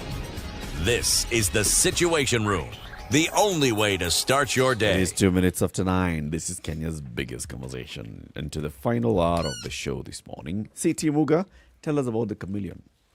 Well, the chameleon is the chameleon is the chameleon. The chameleon looks in all directions before moving. Let me just say something interesting about the chameleon and its eyes. Something very interesting. And I think it's amazing how in innovation, how we copy from nature. Each of the chameleon's eyes actually functions independently. And that is why it is able to do what it does. Monocular is what it is called. It can see And side. to function independently here means what? Moving independently. One eye can look left while the other one is looking right. Okay. Not necessarily to mean that one can see and the other one cannot see. Meaning, the chameleon can tell one eye, look down, the other one, look up. Then tell the other one, look sideways. Then all and of then you the come other one, together. look across. So, it can do all these things. By the way, at the same time, meaning simultaneously. Really? And so it makes all that decision before it makes the move. Yes. So when you see that so-called hesitant movement that the chameleon makes, it's not accidental. It's after many It's calculations. planned. Calculations. Which tells me that the chameleon has a brain. And Yeah? a fairly interesting brain at that. Yeah. Interesting. Okay. And why I said we borrow from nature, there are people who manufacture vehicles and they will tell you that, you know something, each of these wheels is independent of the other. Guess what? You can turn the steering and only one wheel turns. Yes. Really? And then the other one follows independently. Okay. Which means if one wheel decides to sort of like dislocate from the vehicle, it will also do so independently. Yes. But that nowadays, but That wheels, happens all the time. the wheels do that already. So it can't be a new thing. They get puncture independently. Quite independently. Okay. Headline in the Standard this morning. Newly minted Unity Alliance shapes up. Ford Kenya boss Moses Wetangula hosts party leaders Musalia Mudavadi of Amani National Congress, Kalonzo Musyoka of Wiper, Gideon Moyo of KANU, and were all campaigning for the Ford Kenya candidate in Kabuchai poll as a new unity pact began to take shape ahead of 2022. We saw the same leaders in Machakos the other day when they were campaigning for the Wiper candidate for the Machakos senatorial seat. Sindio? Mm-hmm. So now, according to this story, this clearly is a new unity that is coming together. And they said, we will walk together as 2022 calls. None of us will ever walk alone, was the promise that KANU chairman Gideon Moi, ANC's Musalia Mudavadi, Moses Wetangula of Ford Kenya, and Kalonzo of Wiper gave each other. The leaders who've been traversing the country selling their unity agenda to Kenyans have announced their plans to join efforts ahead of the next elections. The four have said they're also working hard to solidify their bases and have hinted at the possibility of a coalition as the race to succeed President Uhuru Kenyatta next year gains momentum. So here we are. We have three NASA people, Musalia, Wetangula, Kalonzo, joining hands with KANU's Gideon, and now they're coming up with a new alliance. Is this an alliance that is likely to shake things up, shake the ground ahead of 2022? Be the one that you're like, whoa, now this is a formidable alliance. This one now. 2022, hey, we are back to 2002. This is the one. Or is this just one of those other alliances? Well, I think we should not judge them by what each individual has achieved in the past only. Let's not, because, should we start? Let's actually not, because should we start, this thing is dead in the water. Sorry, you were saying? No, they're very good at making alliances. No. For that reason. If we're judging them on that. For that reason, the alliance then is something. I am simply saying that there's something new about this alliance, and it's actually good. Yeah, okay, in terms of that, it's a nice new toy. It's something shiny to look at. But No, I think it's a little more than that. What do you see? What I'm seeing is there has been a lot of discussion and talk about making a change in the way we look at politics. Because for the longest time, the headlines have been hogged primarily by two individuals, Dr. William Ruto and Raila Odinga. Okay? President Uhuru makes a feature appearance every once in a while, but as a referee between them. Yeah, just once in a while he makes and it's a good appearance, right? Almost a cameo appearance if we were to refer to a movie. But those two have hogged the limelight for the longest time. Now we have a new outfit that is coming up.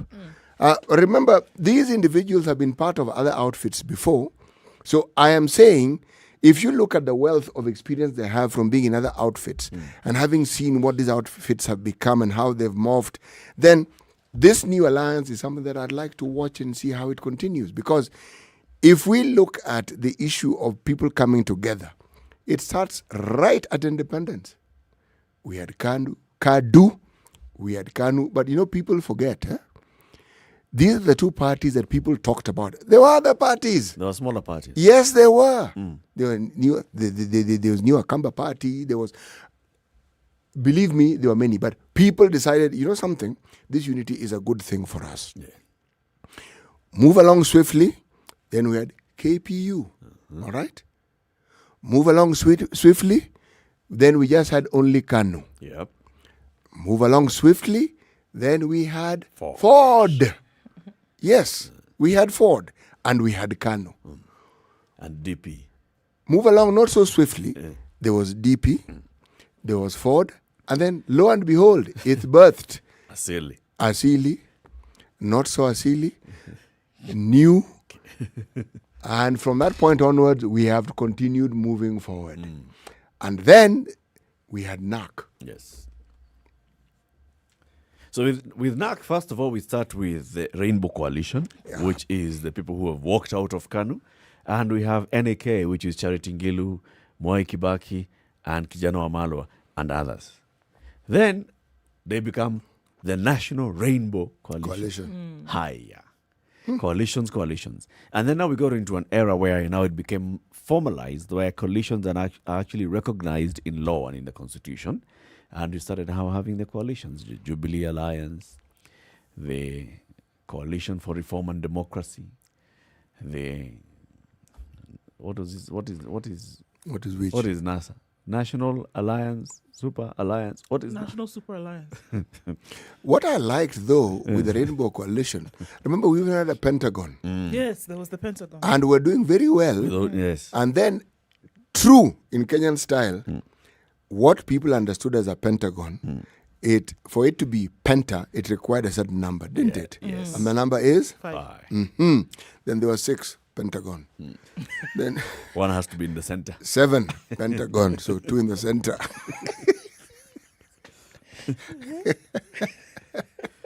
They become like that player in volleyball. What's that player called? The one who can, the libero. Or the spike. The libero. The one libero. who can Oh, come yes, in, yes. you know? The setter. Yes. Can come in at a moment and go out. And go out at a moment also. You see, I know we may appear to be making light of this, but unfortunately, this isn't new. Though this group of people coming together as they are is what I'm calling new. It's new. Yes, it is new. Is it fresh? As in, what do you mean? What do you mean fresh? When you see them, do you see, okay, now there is injection of fresh ideas, This there's is coming it. together of, people who have a common agenda, common goal, and there's freshness in idea. I think if you look at the coalition that you see. No, the possibility of freshness is great. It is great. Because why I said that I'm looking at the accumulation of experience. Right. Okay? Has Wetangula ever vied for a position of president? He has threatened. Oh, no, that he does all the time. It's not his threats that we're Has he referring ever to. been on the ballot? No. No. Okay. Has Gideon Moy ever been on the ballot? No. Precisely. Now, the other two, Kalonzo, Mudavadi, They have. they have. And one could argue each of them have been fairly close to the presidency. Close. Close to the president, as in sitting next to him. There's as vice that, president. and also there's the issue of when the president isn't there, the vice getting an opportunity to become president. Yes. They've been close to it, okay? But they haven't quite gotten there. Not getting there gives you an experience that nothing else can, okay? Now, why am I saying it is new? They understand what's happening in the country and they understand what the other players in this particular field are doing. And because they are all experienced politicians, they also know that they need to bring forth something that people have not been hearing, because we're talking with hearing here, okay, before. Yeah. That's why the newness comes in. And I think they're going to try harder, because they know it's a tall order to actually present something, because the question will be asked, okay, you guys, you've been around long enough, so okay, what is it that you're going to tell us that is new? And I'm saying they're going to try harder. They'll try harder to tell us something new. They'll basically tell us the same thing that they've told us before, using different words. The only person who's missing, so remove Gideon, bring Raila, and you have NASA. Do you know what this is? This is NASA reloaded. Do you know what this is?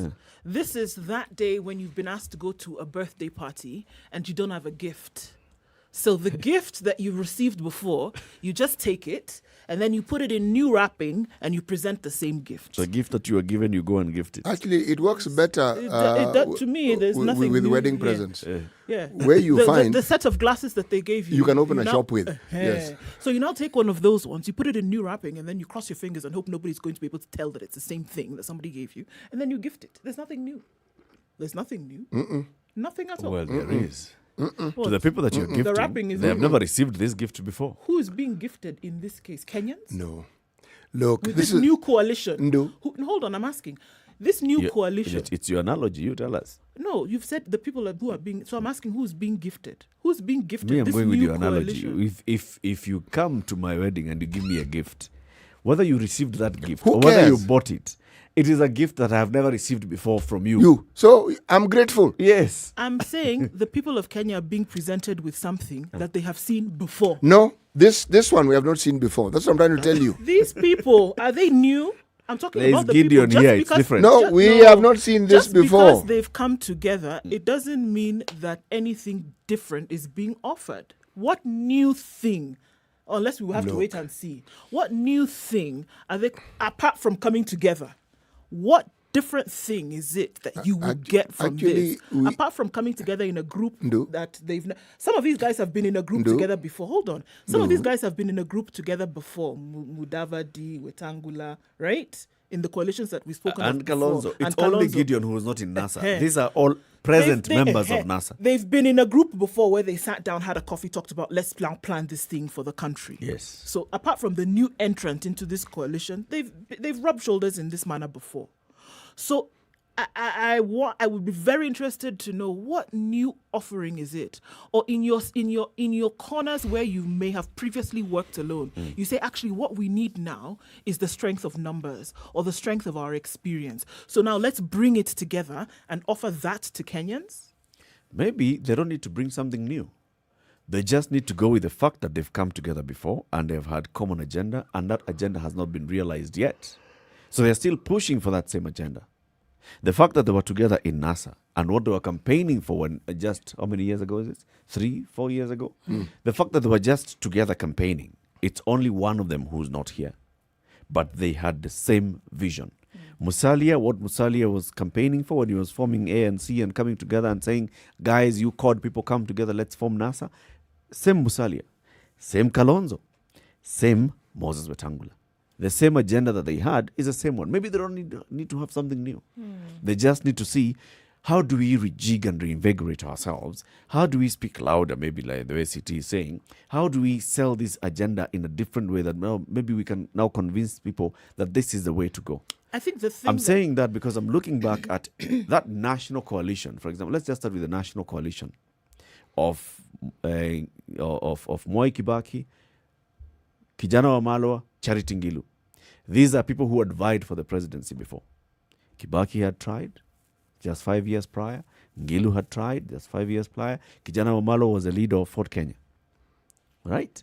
So they have already come, they've tried individually. Now they are still coming together to say what we stand for. Do we have something in common? What is it that you stand for, Mwai? What do you stand for, Ngilu? What do you stand for, Kijana? Okay, let's work together. Let's bring this cake home. Then on the other side, Raila and Saitoti and Kalonzo and Nyachai, and they are together and they're calling themselves Rainbow Coalition. Let's work together. And they agree, let's work together. They only disagree with Nyachai at the point of, so who's going to be the torchbearer, the flag bearer? And they go to form their coalition with NAC and Nyachai splinters. But they had come together. What Raila stood for when he was vying for president in 97, when he was joining KANU, when he was coming out of KANU, is the same thing that he was standing for. Maybe he did not have to say something new. Okay, so what are they standing for now here, this agenda? You said that word. But they've said it. What about the agenda, which is what? Togetherness. Unity. Unity, okay. We shall work together. You know, the agenda is unity. You know, let's not trivialize this. Huh? Getting political leaders to actually even publicly announce that they're working together is not a small thing. The sort of horse trading goes beyond even horses sometimes. It's even probably camel trading. Because you can't arrive at that until you've agreed on certain things. Because all these guys want to be president at some point or the other. They all want something big. Yeah. So if they all want something big, and for them to agree to work together, they have arrived at an understanding that so-and-so, you will do this. So-and-so, you can do this. So-and-so, you can do this. On the other hand, if I look at the analogy that Eric gave, it could be a very good position to take if you look at what's happening at the other level, where Raila is being pitted against Ruto and Ruto is being pitted against Raila. So it's like, irrespective of who seems to win this battle, if we position ourselves as a coalition, we can bring about a strong position to negotiate from. Remember, seasoned politicians look at all angles. Or we can then come together, you know, the way you see in those plays where human beings wearing costumes and they form a giraffe, you know, come together and will become a formidable animal. If we are not being viewed as one, right now it's Raila and Ruto being viewed as a formidable animal. If we come together, then we form one unit that will also be looked at, will also be considered. Essentially, none of these players here are presenting themselves as being formidable as an individual.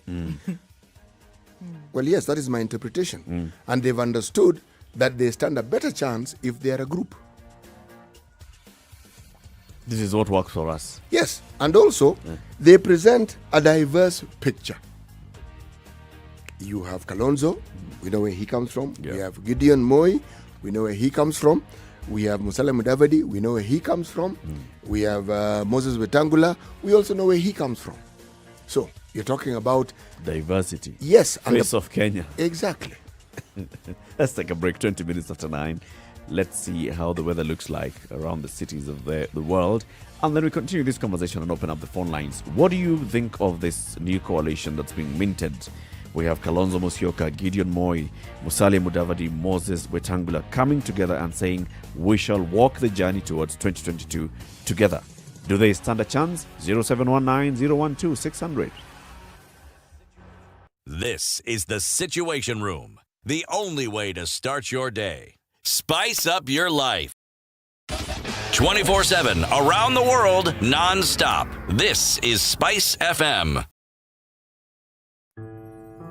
Did you know that knowing your HIV status is simple? You can visit your nearest health center where you will be tested for free, or you can test yourself using the self-kits sold at chemists for 500 shillings only. If you test HIV positive, don't fear, because there is medication that will allow you to live your normal life. You will also be counseled on how to live with HIV and fulfill your life goals or dreams. Knowing your HIV status as a parent is beneficial for yourself and your loved ones. Expectant mothers with HIV, did you know it's possible to deliver a healthy, uninfected baby? Visit a health facility near you during your antenatal visits to get proper information, advice, and treatment for HIV.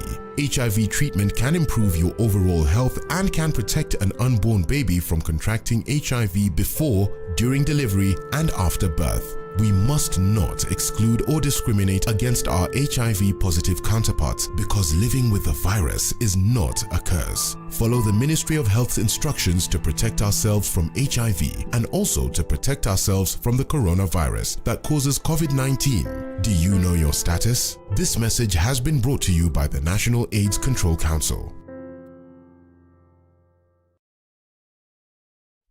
Classic soul, R&B, smooth jazz, neo soul, and nostalgic ballads. Make some noise. Yeah. You're listening to Spice FM. Sunny conditions throughout Nairobi for most of today. Highs of 27. We're looking at highs of 25 in Nyeri, sunny at 18. Highs of 30 in Nakuru, now sunny at 20. 14 degrees and sunny conditions in Eldoret, going to highs of 27 today. 30 will be the high in Kisumu, 23 and sunny. 21 and sunny in Kakamega, going to highs of 31. 32 will be the high in Mombasa, where it's partly sunny at 25. Looking at mostly cloudy conditions now in Malindi at 27, highs of 31. 28 will be the high in Kampala, where it's mostly sunny at 23. Mostly cloudy conditions in Dar es Salaam at 28, highs of 32 and lows of 26. Johannesburg is sunny at 13, highs of 25. 33 will be the high in Lagos, where it's still raining at 27. Mostly cloudy conditions in Kinshasa at 32. That will be recorded as a high today, coming back down to lows of 24. Into early evening in Beijing, it's sunny at 0. Highs will be 4 and lows of -1. It's cloudy in Paris at 9, highs of 13 and lows of 7. Mostly cloudy conditions in London at 10, highs of 11 and lows of 9. Mostly clear conditions now. There's a chance of a winter storm in New York. It's 1 degree. That'll be the high, coming back down to lows of -4.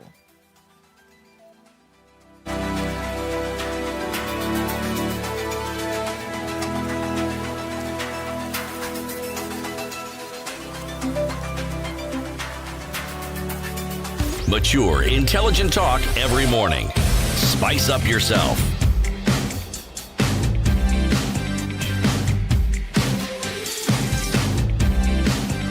Mornings done right. 94.4 Spice FM. This is Kenya's biggest conversation. So, this new coalition, Musalia Mudavadi, Moses Wetangula, Gideon Moi, Kalonzo Musyoka, and they say we will walk together. We are not going to, leave each other. We will walk together, and none of us will walk alone again as we get towards 2022. Do they stand a chance? That's what we'd like you to tell us. What do you think? 0719-012-600. Yeah, go on. Yes, good morning, Eric, City, and Du. Good morning. Yeah, go on. Yes. We have a very nice alliance from these guys. Uh-huh. But the pivot point is these guys are supporting PPI. Uh-huh. And coming together is that they are just trying to pull Raila to endorse one of them, which Raila cannot do. Mm-hmm. Why? He cannot do because this guy is going for president. Mm-hmm. He has been a presidential candidate for some time, and he enjoys a full support on the ground. Mm-hmm. So come 2022, it's either Ruto will be the president or Raila Odinga. So these guys are just trying to come together. In fact, they are 4. Yes. And out of 4, they have just identified the seats which they would need to when it comes. So I see a deputy president, prime minister, and deputy prime ministers in that camp. So you think they're trying to come together so that they can attract Raila to come in as their head? So it'll be Raila at the top, and then the 4 of them. Yes, the 4 of them at the ground. Or either Ruto. These guys are just saying now. So they also become like Ruto's team. Yes, we have this on the table, and these are the seats we have shared. So where Jugwaile in the back, the way Kalonzo did when they were in G7 with Kenaraida, with the Ruta and Uhuru. He just worked code when he was given a prime minister, a speaker slot. Yeah. Yes, also I have a Majibanga to So you don't think they can go alone, form, for example, decide that Musalia president, Gideon deputy, and then the other 2 as prime minister, and one of them as deputy. Right now, Eric, these guys, all of them are just the Fifaranga Viamoi. And now we have another mega coalition coming up of those who are fighting for democracy in early 90s. And this is the group of Kina Mukisa Kidui. And I've been following Mukisa lately. Just yesterday, he was with Professor Kibwana.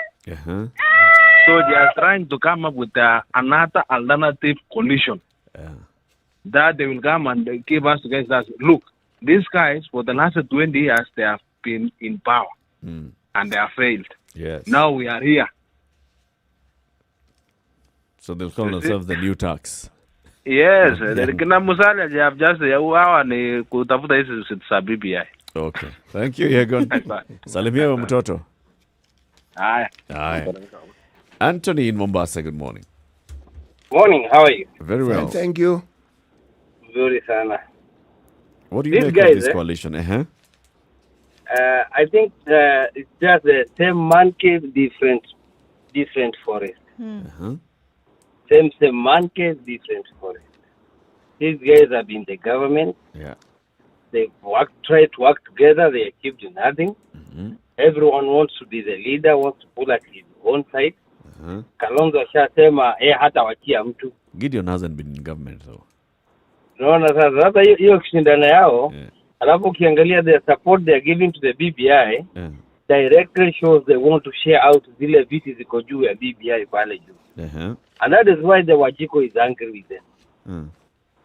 And I think that is where they will fail. I don't see them succeeding. When you say Wanjiko is angry with them, what do you mean, sir? Wajiko is angry with the BBI at the first. The majority of the people on the ground, they don't want anything to do with the BBI. Really? It is the true picture on the ground. Which ground, sir? As in, ukienda hata rural areas, hata most of the hustle, wale watu wako chini. Wale watu wa kawaida ambao they carry the most of the votes.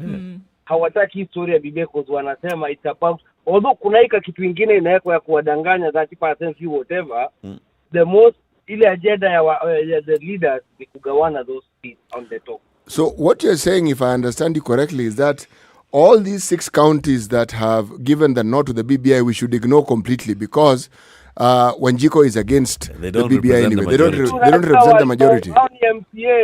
Only MPA na walihongwa, we know walihongwa, we know it. But who do they represent really? Walihongwa na we saw it. Yes? Who do the MCAs represent? They represent the people when it comes to voting. Mtu anatoa decision. Is any of these county assemblies voting on behalf of the people? Having conducted a poll and asked the people, would you like me to vote? At this point, are they voting? Actually, the reason I'm asking these questions is because I look at the way our people think.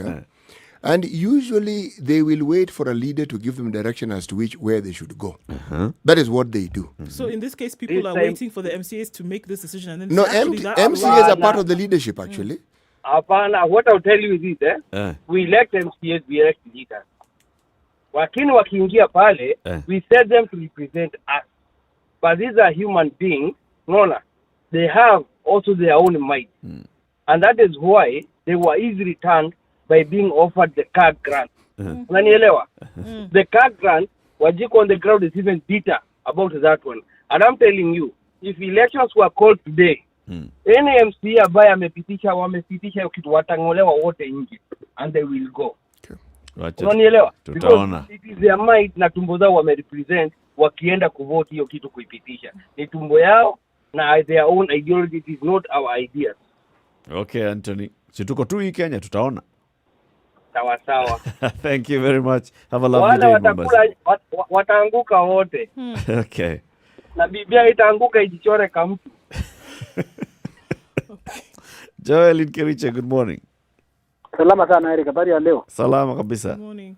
Salamia City na ndu hapo. Hello. Tumesalimika kaka na tumesema asante sana kwa salamu.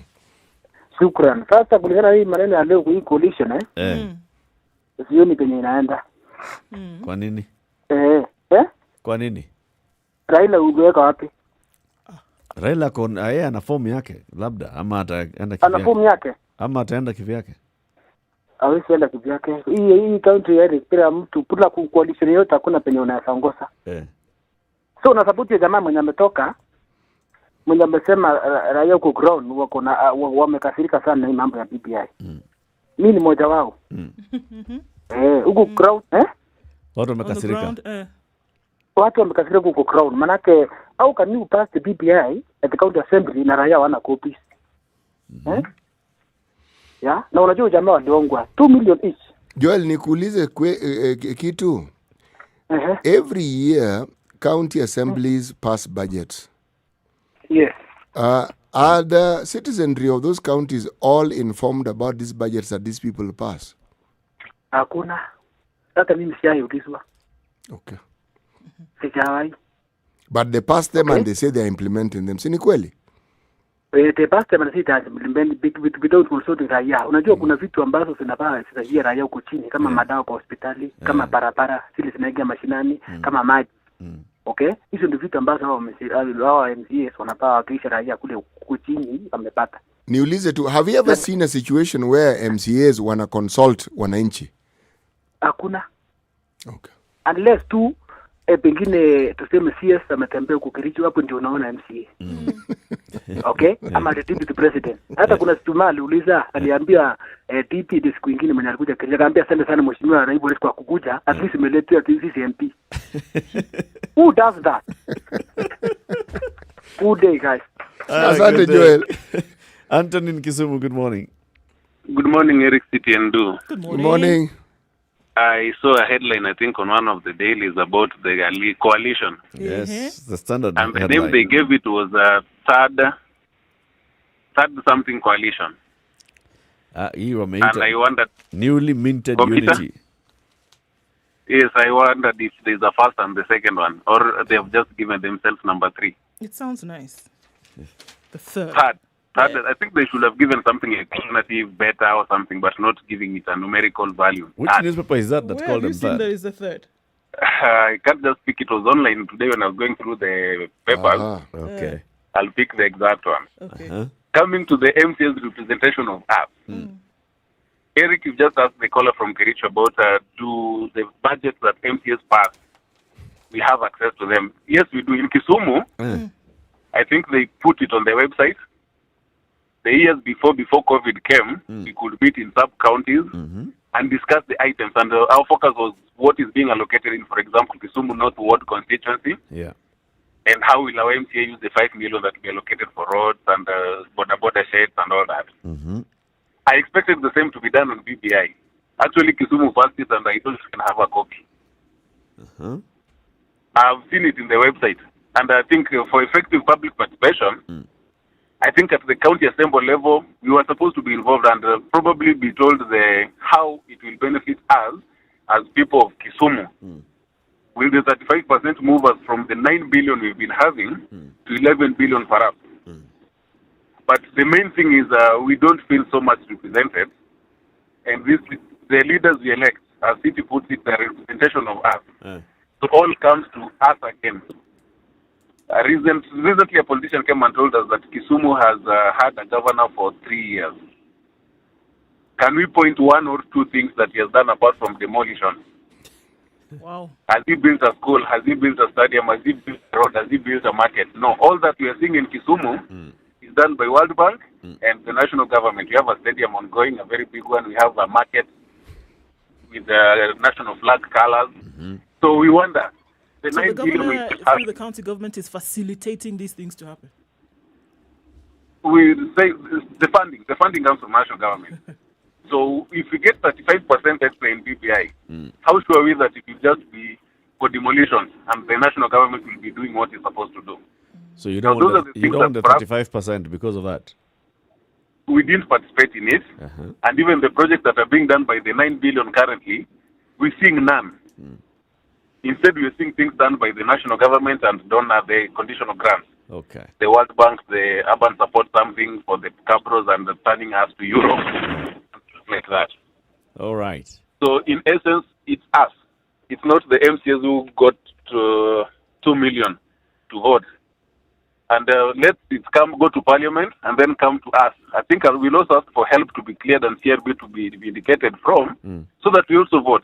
If the president can give us clearance for help, everybody of us who has some help loans be written off.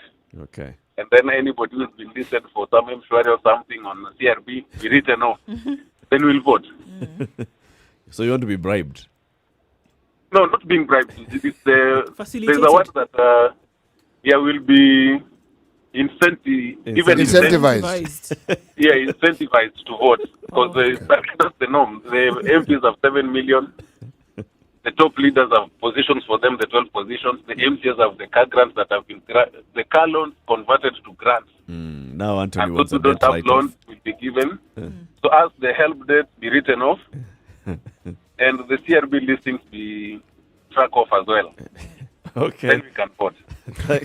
Thank you, Anthony. Have a good day. Let's take a break at 23 minutes to 10 o'clock.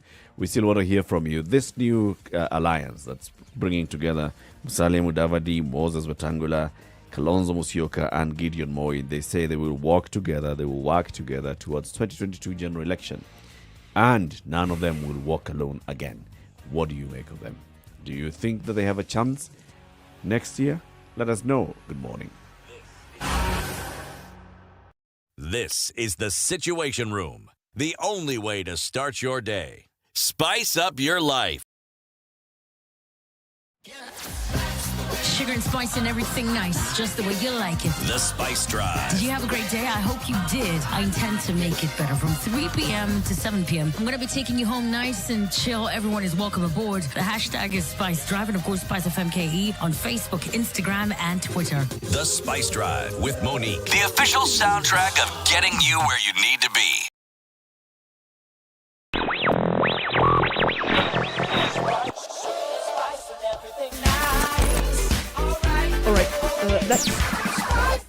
That heavy traffic that you're seeing on the southern bypass this morning is caused by a tanker that hit the road construction near the interchange.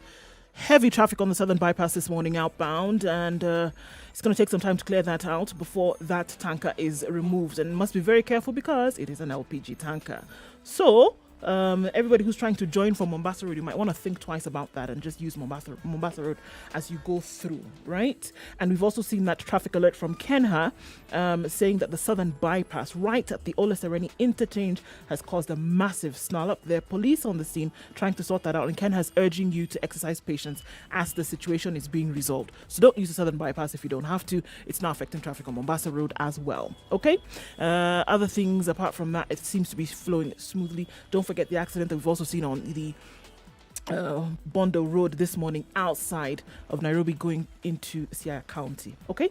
Spice FMKE on Twitter. Text through the day on 40127.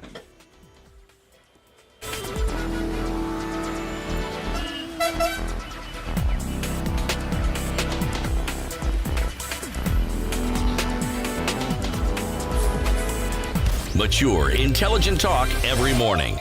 Spice up yourself.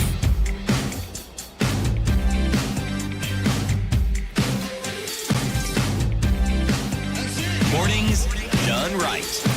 94.4 Spice FM, Nairobi. Some of what the comments are saying on social media. Okay, so Sir Charles says, these boys will be flawed effortlessly by DP William Kipchirchir Samoei Ruto. DP needs a tough-talking, bare-knuckles competitor like Governor Ali Hassan Joho. Otherwise, it seems that these folks, according to Sir Charles, are wasting their time.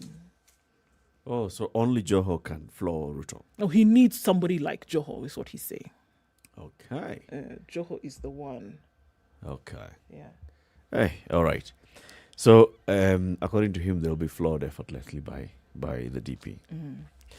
One of the callers has just told us about, well, it was actually Yegon telling us about, now look at the other, what appears to be another coalition that is likely to form. This is the one that, look at Muhisa Kitui coming in, Professor Kivuda Kibwana, if they were to come together, and that whole new movement that brings in the civil society, that brings in the Linda Katiba movement, and then they also now have leading lights. Remember, Martha Karua is in the Linda Katiba movement. Then we have Professor Kivuda Kibwana. They haven't announced that they're working together. But I'm just saying, suppose they came together. Martha Karua, Kivuda Kibwana, Muhisa Kitui, and who else? Yeah, those ones. Boniface Mwangi coming together. And then them now forming the other coalition. Individually, these people have serious mileage. Individually. Martha stands out clear as somebody who actually believes in something and acts on the principles that she believes in. Yep. If you look at Kivuda Kibwana's reputation, there is nothing. There are very, very few people who can lay claim to the sort of achievement this man has had. Very few in this country. In fact, I'm beginning to think who has been able to do what this man has been able to do. He is one huge success story when it comes to the county governments. And his track record as somebody who has fought vigorously for ensuring that this so-called new liberation is actually arrived at, and then he has manifested in being governor. Now, Boniface Mwangi represents that younger, youthful, more energetic group of people who are very idealistic. And idealism is actually very necessary when it comes to politics. It's important because it gives you a sense of a vision of what you'd like to see. Then there's the small question of Muhisa Kitui. He's been away. Now, it may not appear like it's significant, but it is. Everyone that I've mentioned so far has been in the country and they've been laying a footprint. Yes. Muhisa is starting from scratch. It may not appear so, but he is.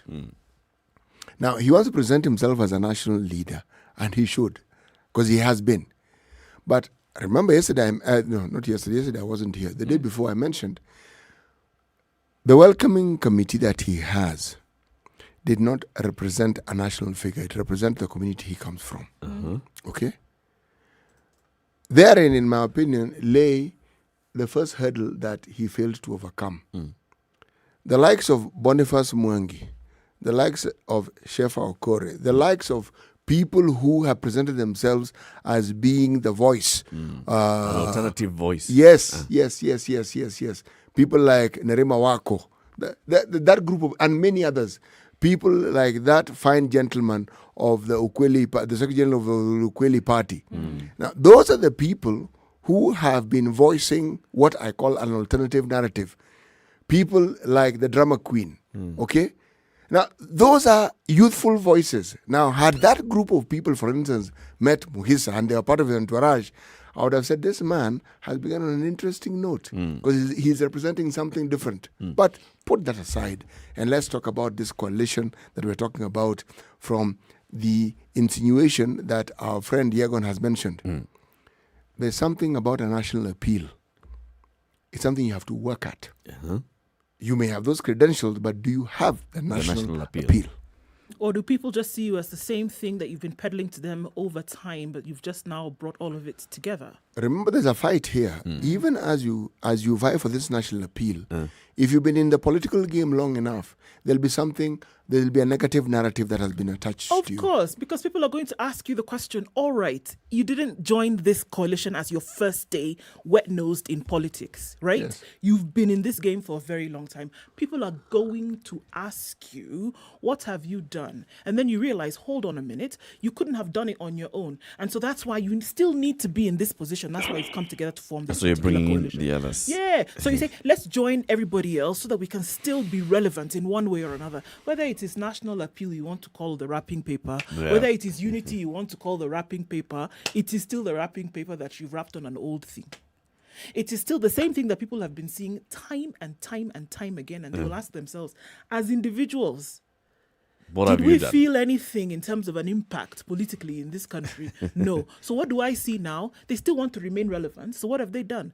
They've repackaged this thing as unity and national appeal and come to present it to us and say, we need an opportunity to come together. Let's And with hear us, we'll from never walk alone. Let's hear from Patrick in Vihiga. Patrick. Yes. Good morning. Good morning. How are you? Very well, thank you. I'm happy to join this conversation. Uh-huh. I do not support my previous scholars who have talked on the same topic. They are not answering your question. Yes. One, we should separate BBI from the general elections that are looming come 2022. This is to say, whether BBI succeeds or not, we shall have elections in 2022. Yeah. And from where I sit, I feel that if we have two candidates or two outfits between Honorable Ruto and Honorable Raila, and the antagonism that is brewing between the two, that will be dangerous for the country. So the upcoming outfits are good for Kenyans to choose from. It sickens my mind to ask what makes one powerful. It is not the body language, it is not the size of the body, it's the backyard that supports him. Yeah, so like the idea of MCS, it's not correct to say all of them will be swept away. Some of these fellows are very, very powerful. And the backyard they represent, we just elect them whether they are bribed or not. So the idea that some of these fellows have been in government long enough, I think it is wrong because Ruto has been in government for more than 30 years. Same to Mudavadi, same to Kalonzo. Apart from Gideon Moi, was never held a ministerial position. And when you look for one who has never been in government, then that would be a tall order to manage. Yes, And then a the tall order to find. The counter So I question there feel- will be what have they don't have experience running a government. It is true. I think we should move away from just looking at our men, but look at what they are going to do when they assume presidency. Okay. Not how Let they are me going ask to you win then a presidency. direct question, Patrick. Yes. Yes. This coalition, Yes. does it stand a chance of actually winning next year? You see, this is like a football. You can't predict until the final blow is done. But what this one being a game, I feel it is good for us to have the Ruto camp, the Raila camp, and this outfit so that the Kenyans can choose from. We should react positively to these outfits and the outcome, not just being hypnotized by my man that my money must win. It can't be like that. You are just refusing to commit, and I wanted you to commit, whether they stand a chance or not. Kipenga kitapulizwa tunajua, hata game haijaanza tunajua, but you know as you're going and you're looking at the preparation and the opposition, and you can tell this team stands a chance of winning the World Cup, or this one does not stand a chance of winning the World Cup. They do stand a chance, and a big one. Okay. Yes. Hapo sasa umejibu. Thank you very much, Patrick. Okay. Have a lovely day. Siku njema nanyi. 0719-012-600. Does this coalition stand a chance of winning the election next year? We have Musalia Mudavadi, Kalonzo Musyoka, Gideon Moi, Moses Wetangula. And they're saying, we're coming together, we will work together as brothers, and we're going together into 2022. As they stand, as they are right now, they don't stand a chance. Why? To stand a chance, it means you are stating that the electorate in this country are going to change the manner in which they are used to voting. And Patrick has alluded to it. First of all, people will vote in what we adversely refer to as tribal blocks. That is the one thing they will do. And then, even within the camps that these individuals represent, it's not as though they have an iron grip on that population and on their voting patterns. They don't. Votes will be splintered. And if they are splintered, there are two levels of voting. There are people who vote because they believe this person ought to be in power. Then there are those who go beyond and say, I want to be associated with the person who eventually becomes president or the grouping. I don't want to throw away my vote. Yes, exactly. So you will find that there are people who will tell the dog whistle communication to the community, you know something, look, my friend, this leadership looks like it's going in this direction.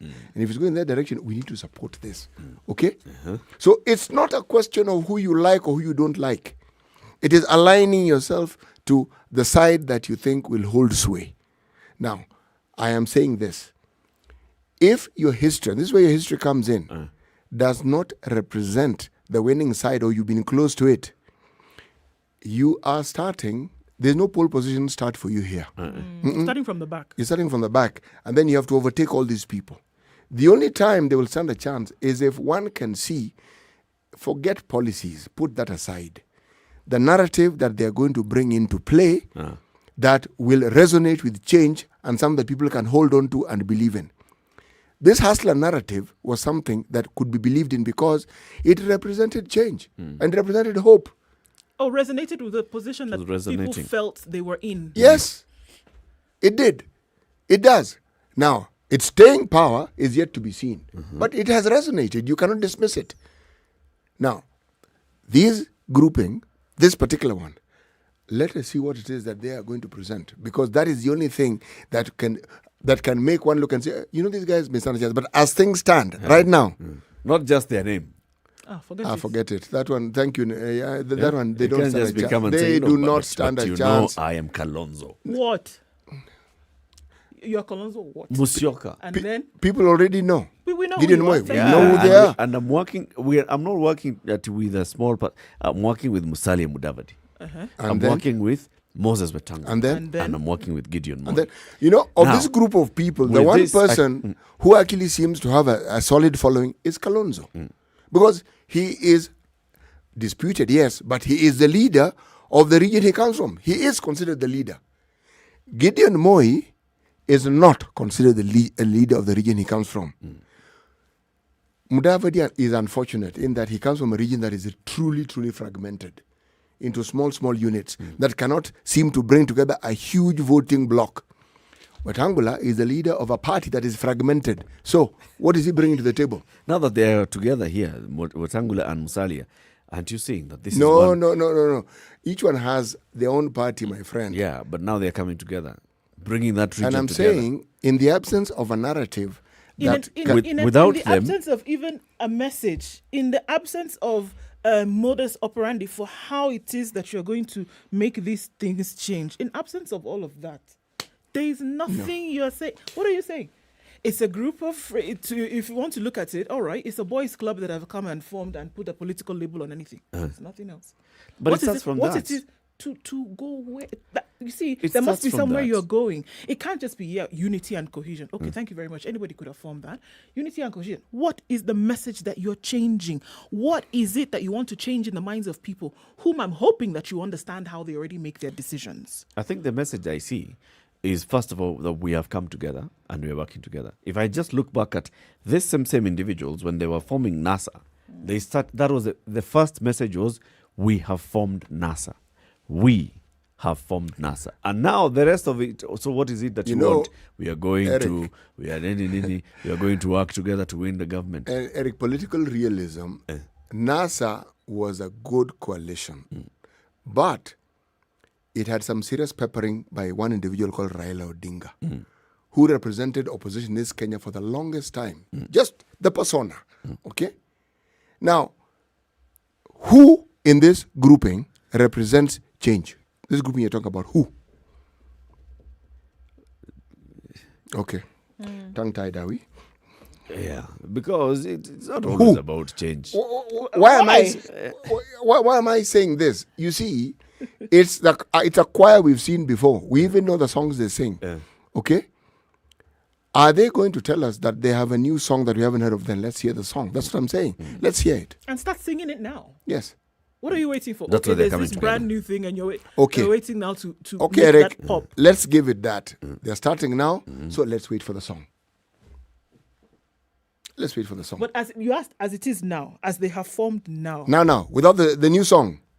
You guys are waiting for some songs. I said as it is now. Song is what? So Unless you there tell is me. something You tell wonderful me. that they've packaged and they CORD- want to do an ooh-ah moment for everybody and say, hey, that's the thing. When Until CORD was then, formed, what but was the for song? now. But look at, what was what? What was the song when CORD was formed? Who formed CORD? These same people. Minus Nani.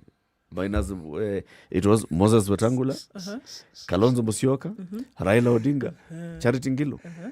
That was CORD. So was it clear what they wanted to do? It wasn't. With their They just wanted to become president. Exactly with these See, the folks. same- Somebody here just wants to become And president. that's what I'm telling Finish. you. But was CORD a formidable? It was. It was. It was. It was. So it wasn't about the music. Well, granted. It was the music. It was the beat that the entire country was going with at that time. It was the music. There was a whole It issue was. of Raila and then presenting this new change. There was a whole issue of it was not about it was two incumbents, Raila Odinga, co-president, and the sitting vice president Kalonzo Musyoka fighting against boys in the same government. And it was also the And those boys being seen as narrative the of incumbents. this Raila Odinga, who seemed to have been pushed out time and time and time again, and who said, you know what, I've been fighting this thing by myself for so long. Let me come together with other folks who hear me. And the country said, hold on a minute, that's true. This guy has been fighting by himself. Perhaps there is something that he has to offer that he has not been given an opportunity to do. He comes together with other people, and it resonates and it reverberates through the whole country. Here. That is all a story. It was all because Raila is vying. Who is he going with? I agree completely with City. It was CORD, remove Raila. Nothing. And you'd be asking the same question. And I'm telling you, it's not So now about here, it's not about so it is the the individual. song. It's the individual. It's about the people. It's the Now, individual who these was brought and people- the following that he had here, like this as it is, which is the question that you asked. Here as it is. They've started from the back. In fact, the race has started. They're not even in the stadium yet. When you think of CORD, I was thinking of a term cordless. Then I realized, no, this one is not CORD cordless. It's wire and wireless. Let's be serious, man. But let's give them a chance and let us hear what it is they're That's going what to I'm tell saying. us. Unless there's an ooh-ah and we have not heard about it, unless there's something, there is a message that is being packaged, unless there is something in which how they want people to start to think differently, unless there's something that they're bringing to the table that has not been brought before, that in their existence politically they've never mentioned, unless there's something like that, then maybe. But for now. Well, we've had Musalia Mudavadi twice here, and I've heard his message. I like Musalia's message. And it's about fix the economy. I And like his don't message. borrow for what you don't need. But he's headed a ministry that manages these things, so he wouldn't know. And the truth of the matter is, even when he was minister, there are things that are attributed to him and the changes that he brought. Unfortunately, whatever it is that Musalia has done and the achievements he has made, you never really get to hear them whenever he's talking and campaigning. And when you hear them, they're almost muted. You don't hear them loud enough. They run away. If only they were louder. If only they were clearer. Yeah.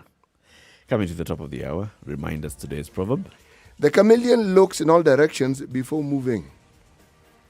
Chameleon looks in all directions before moving. It moves. Now imagine if it looked in all directions and didn't move. That story would change, wouldn't it? Yeah.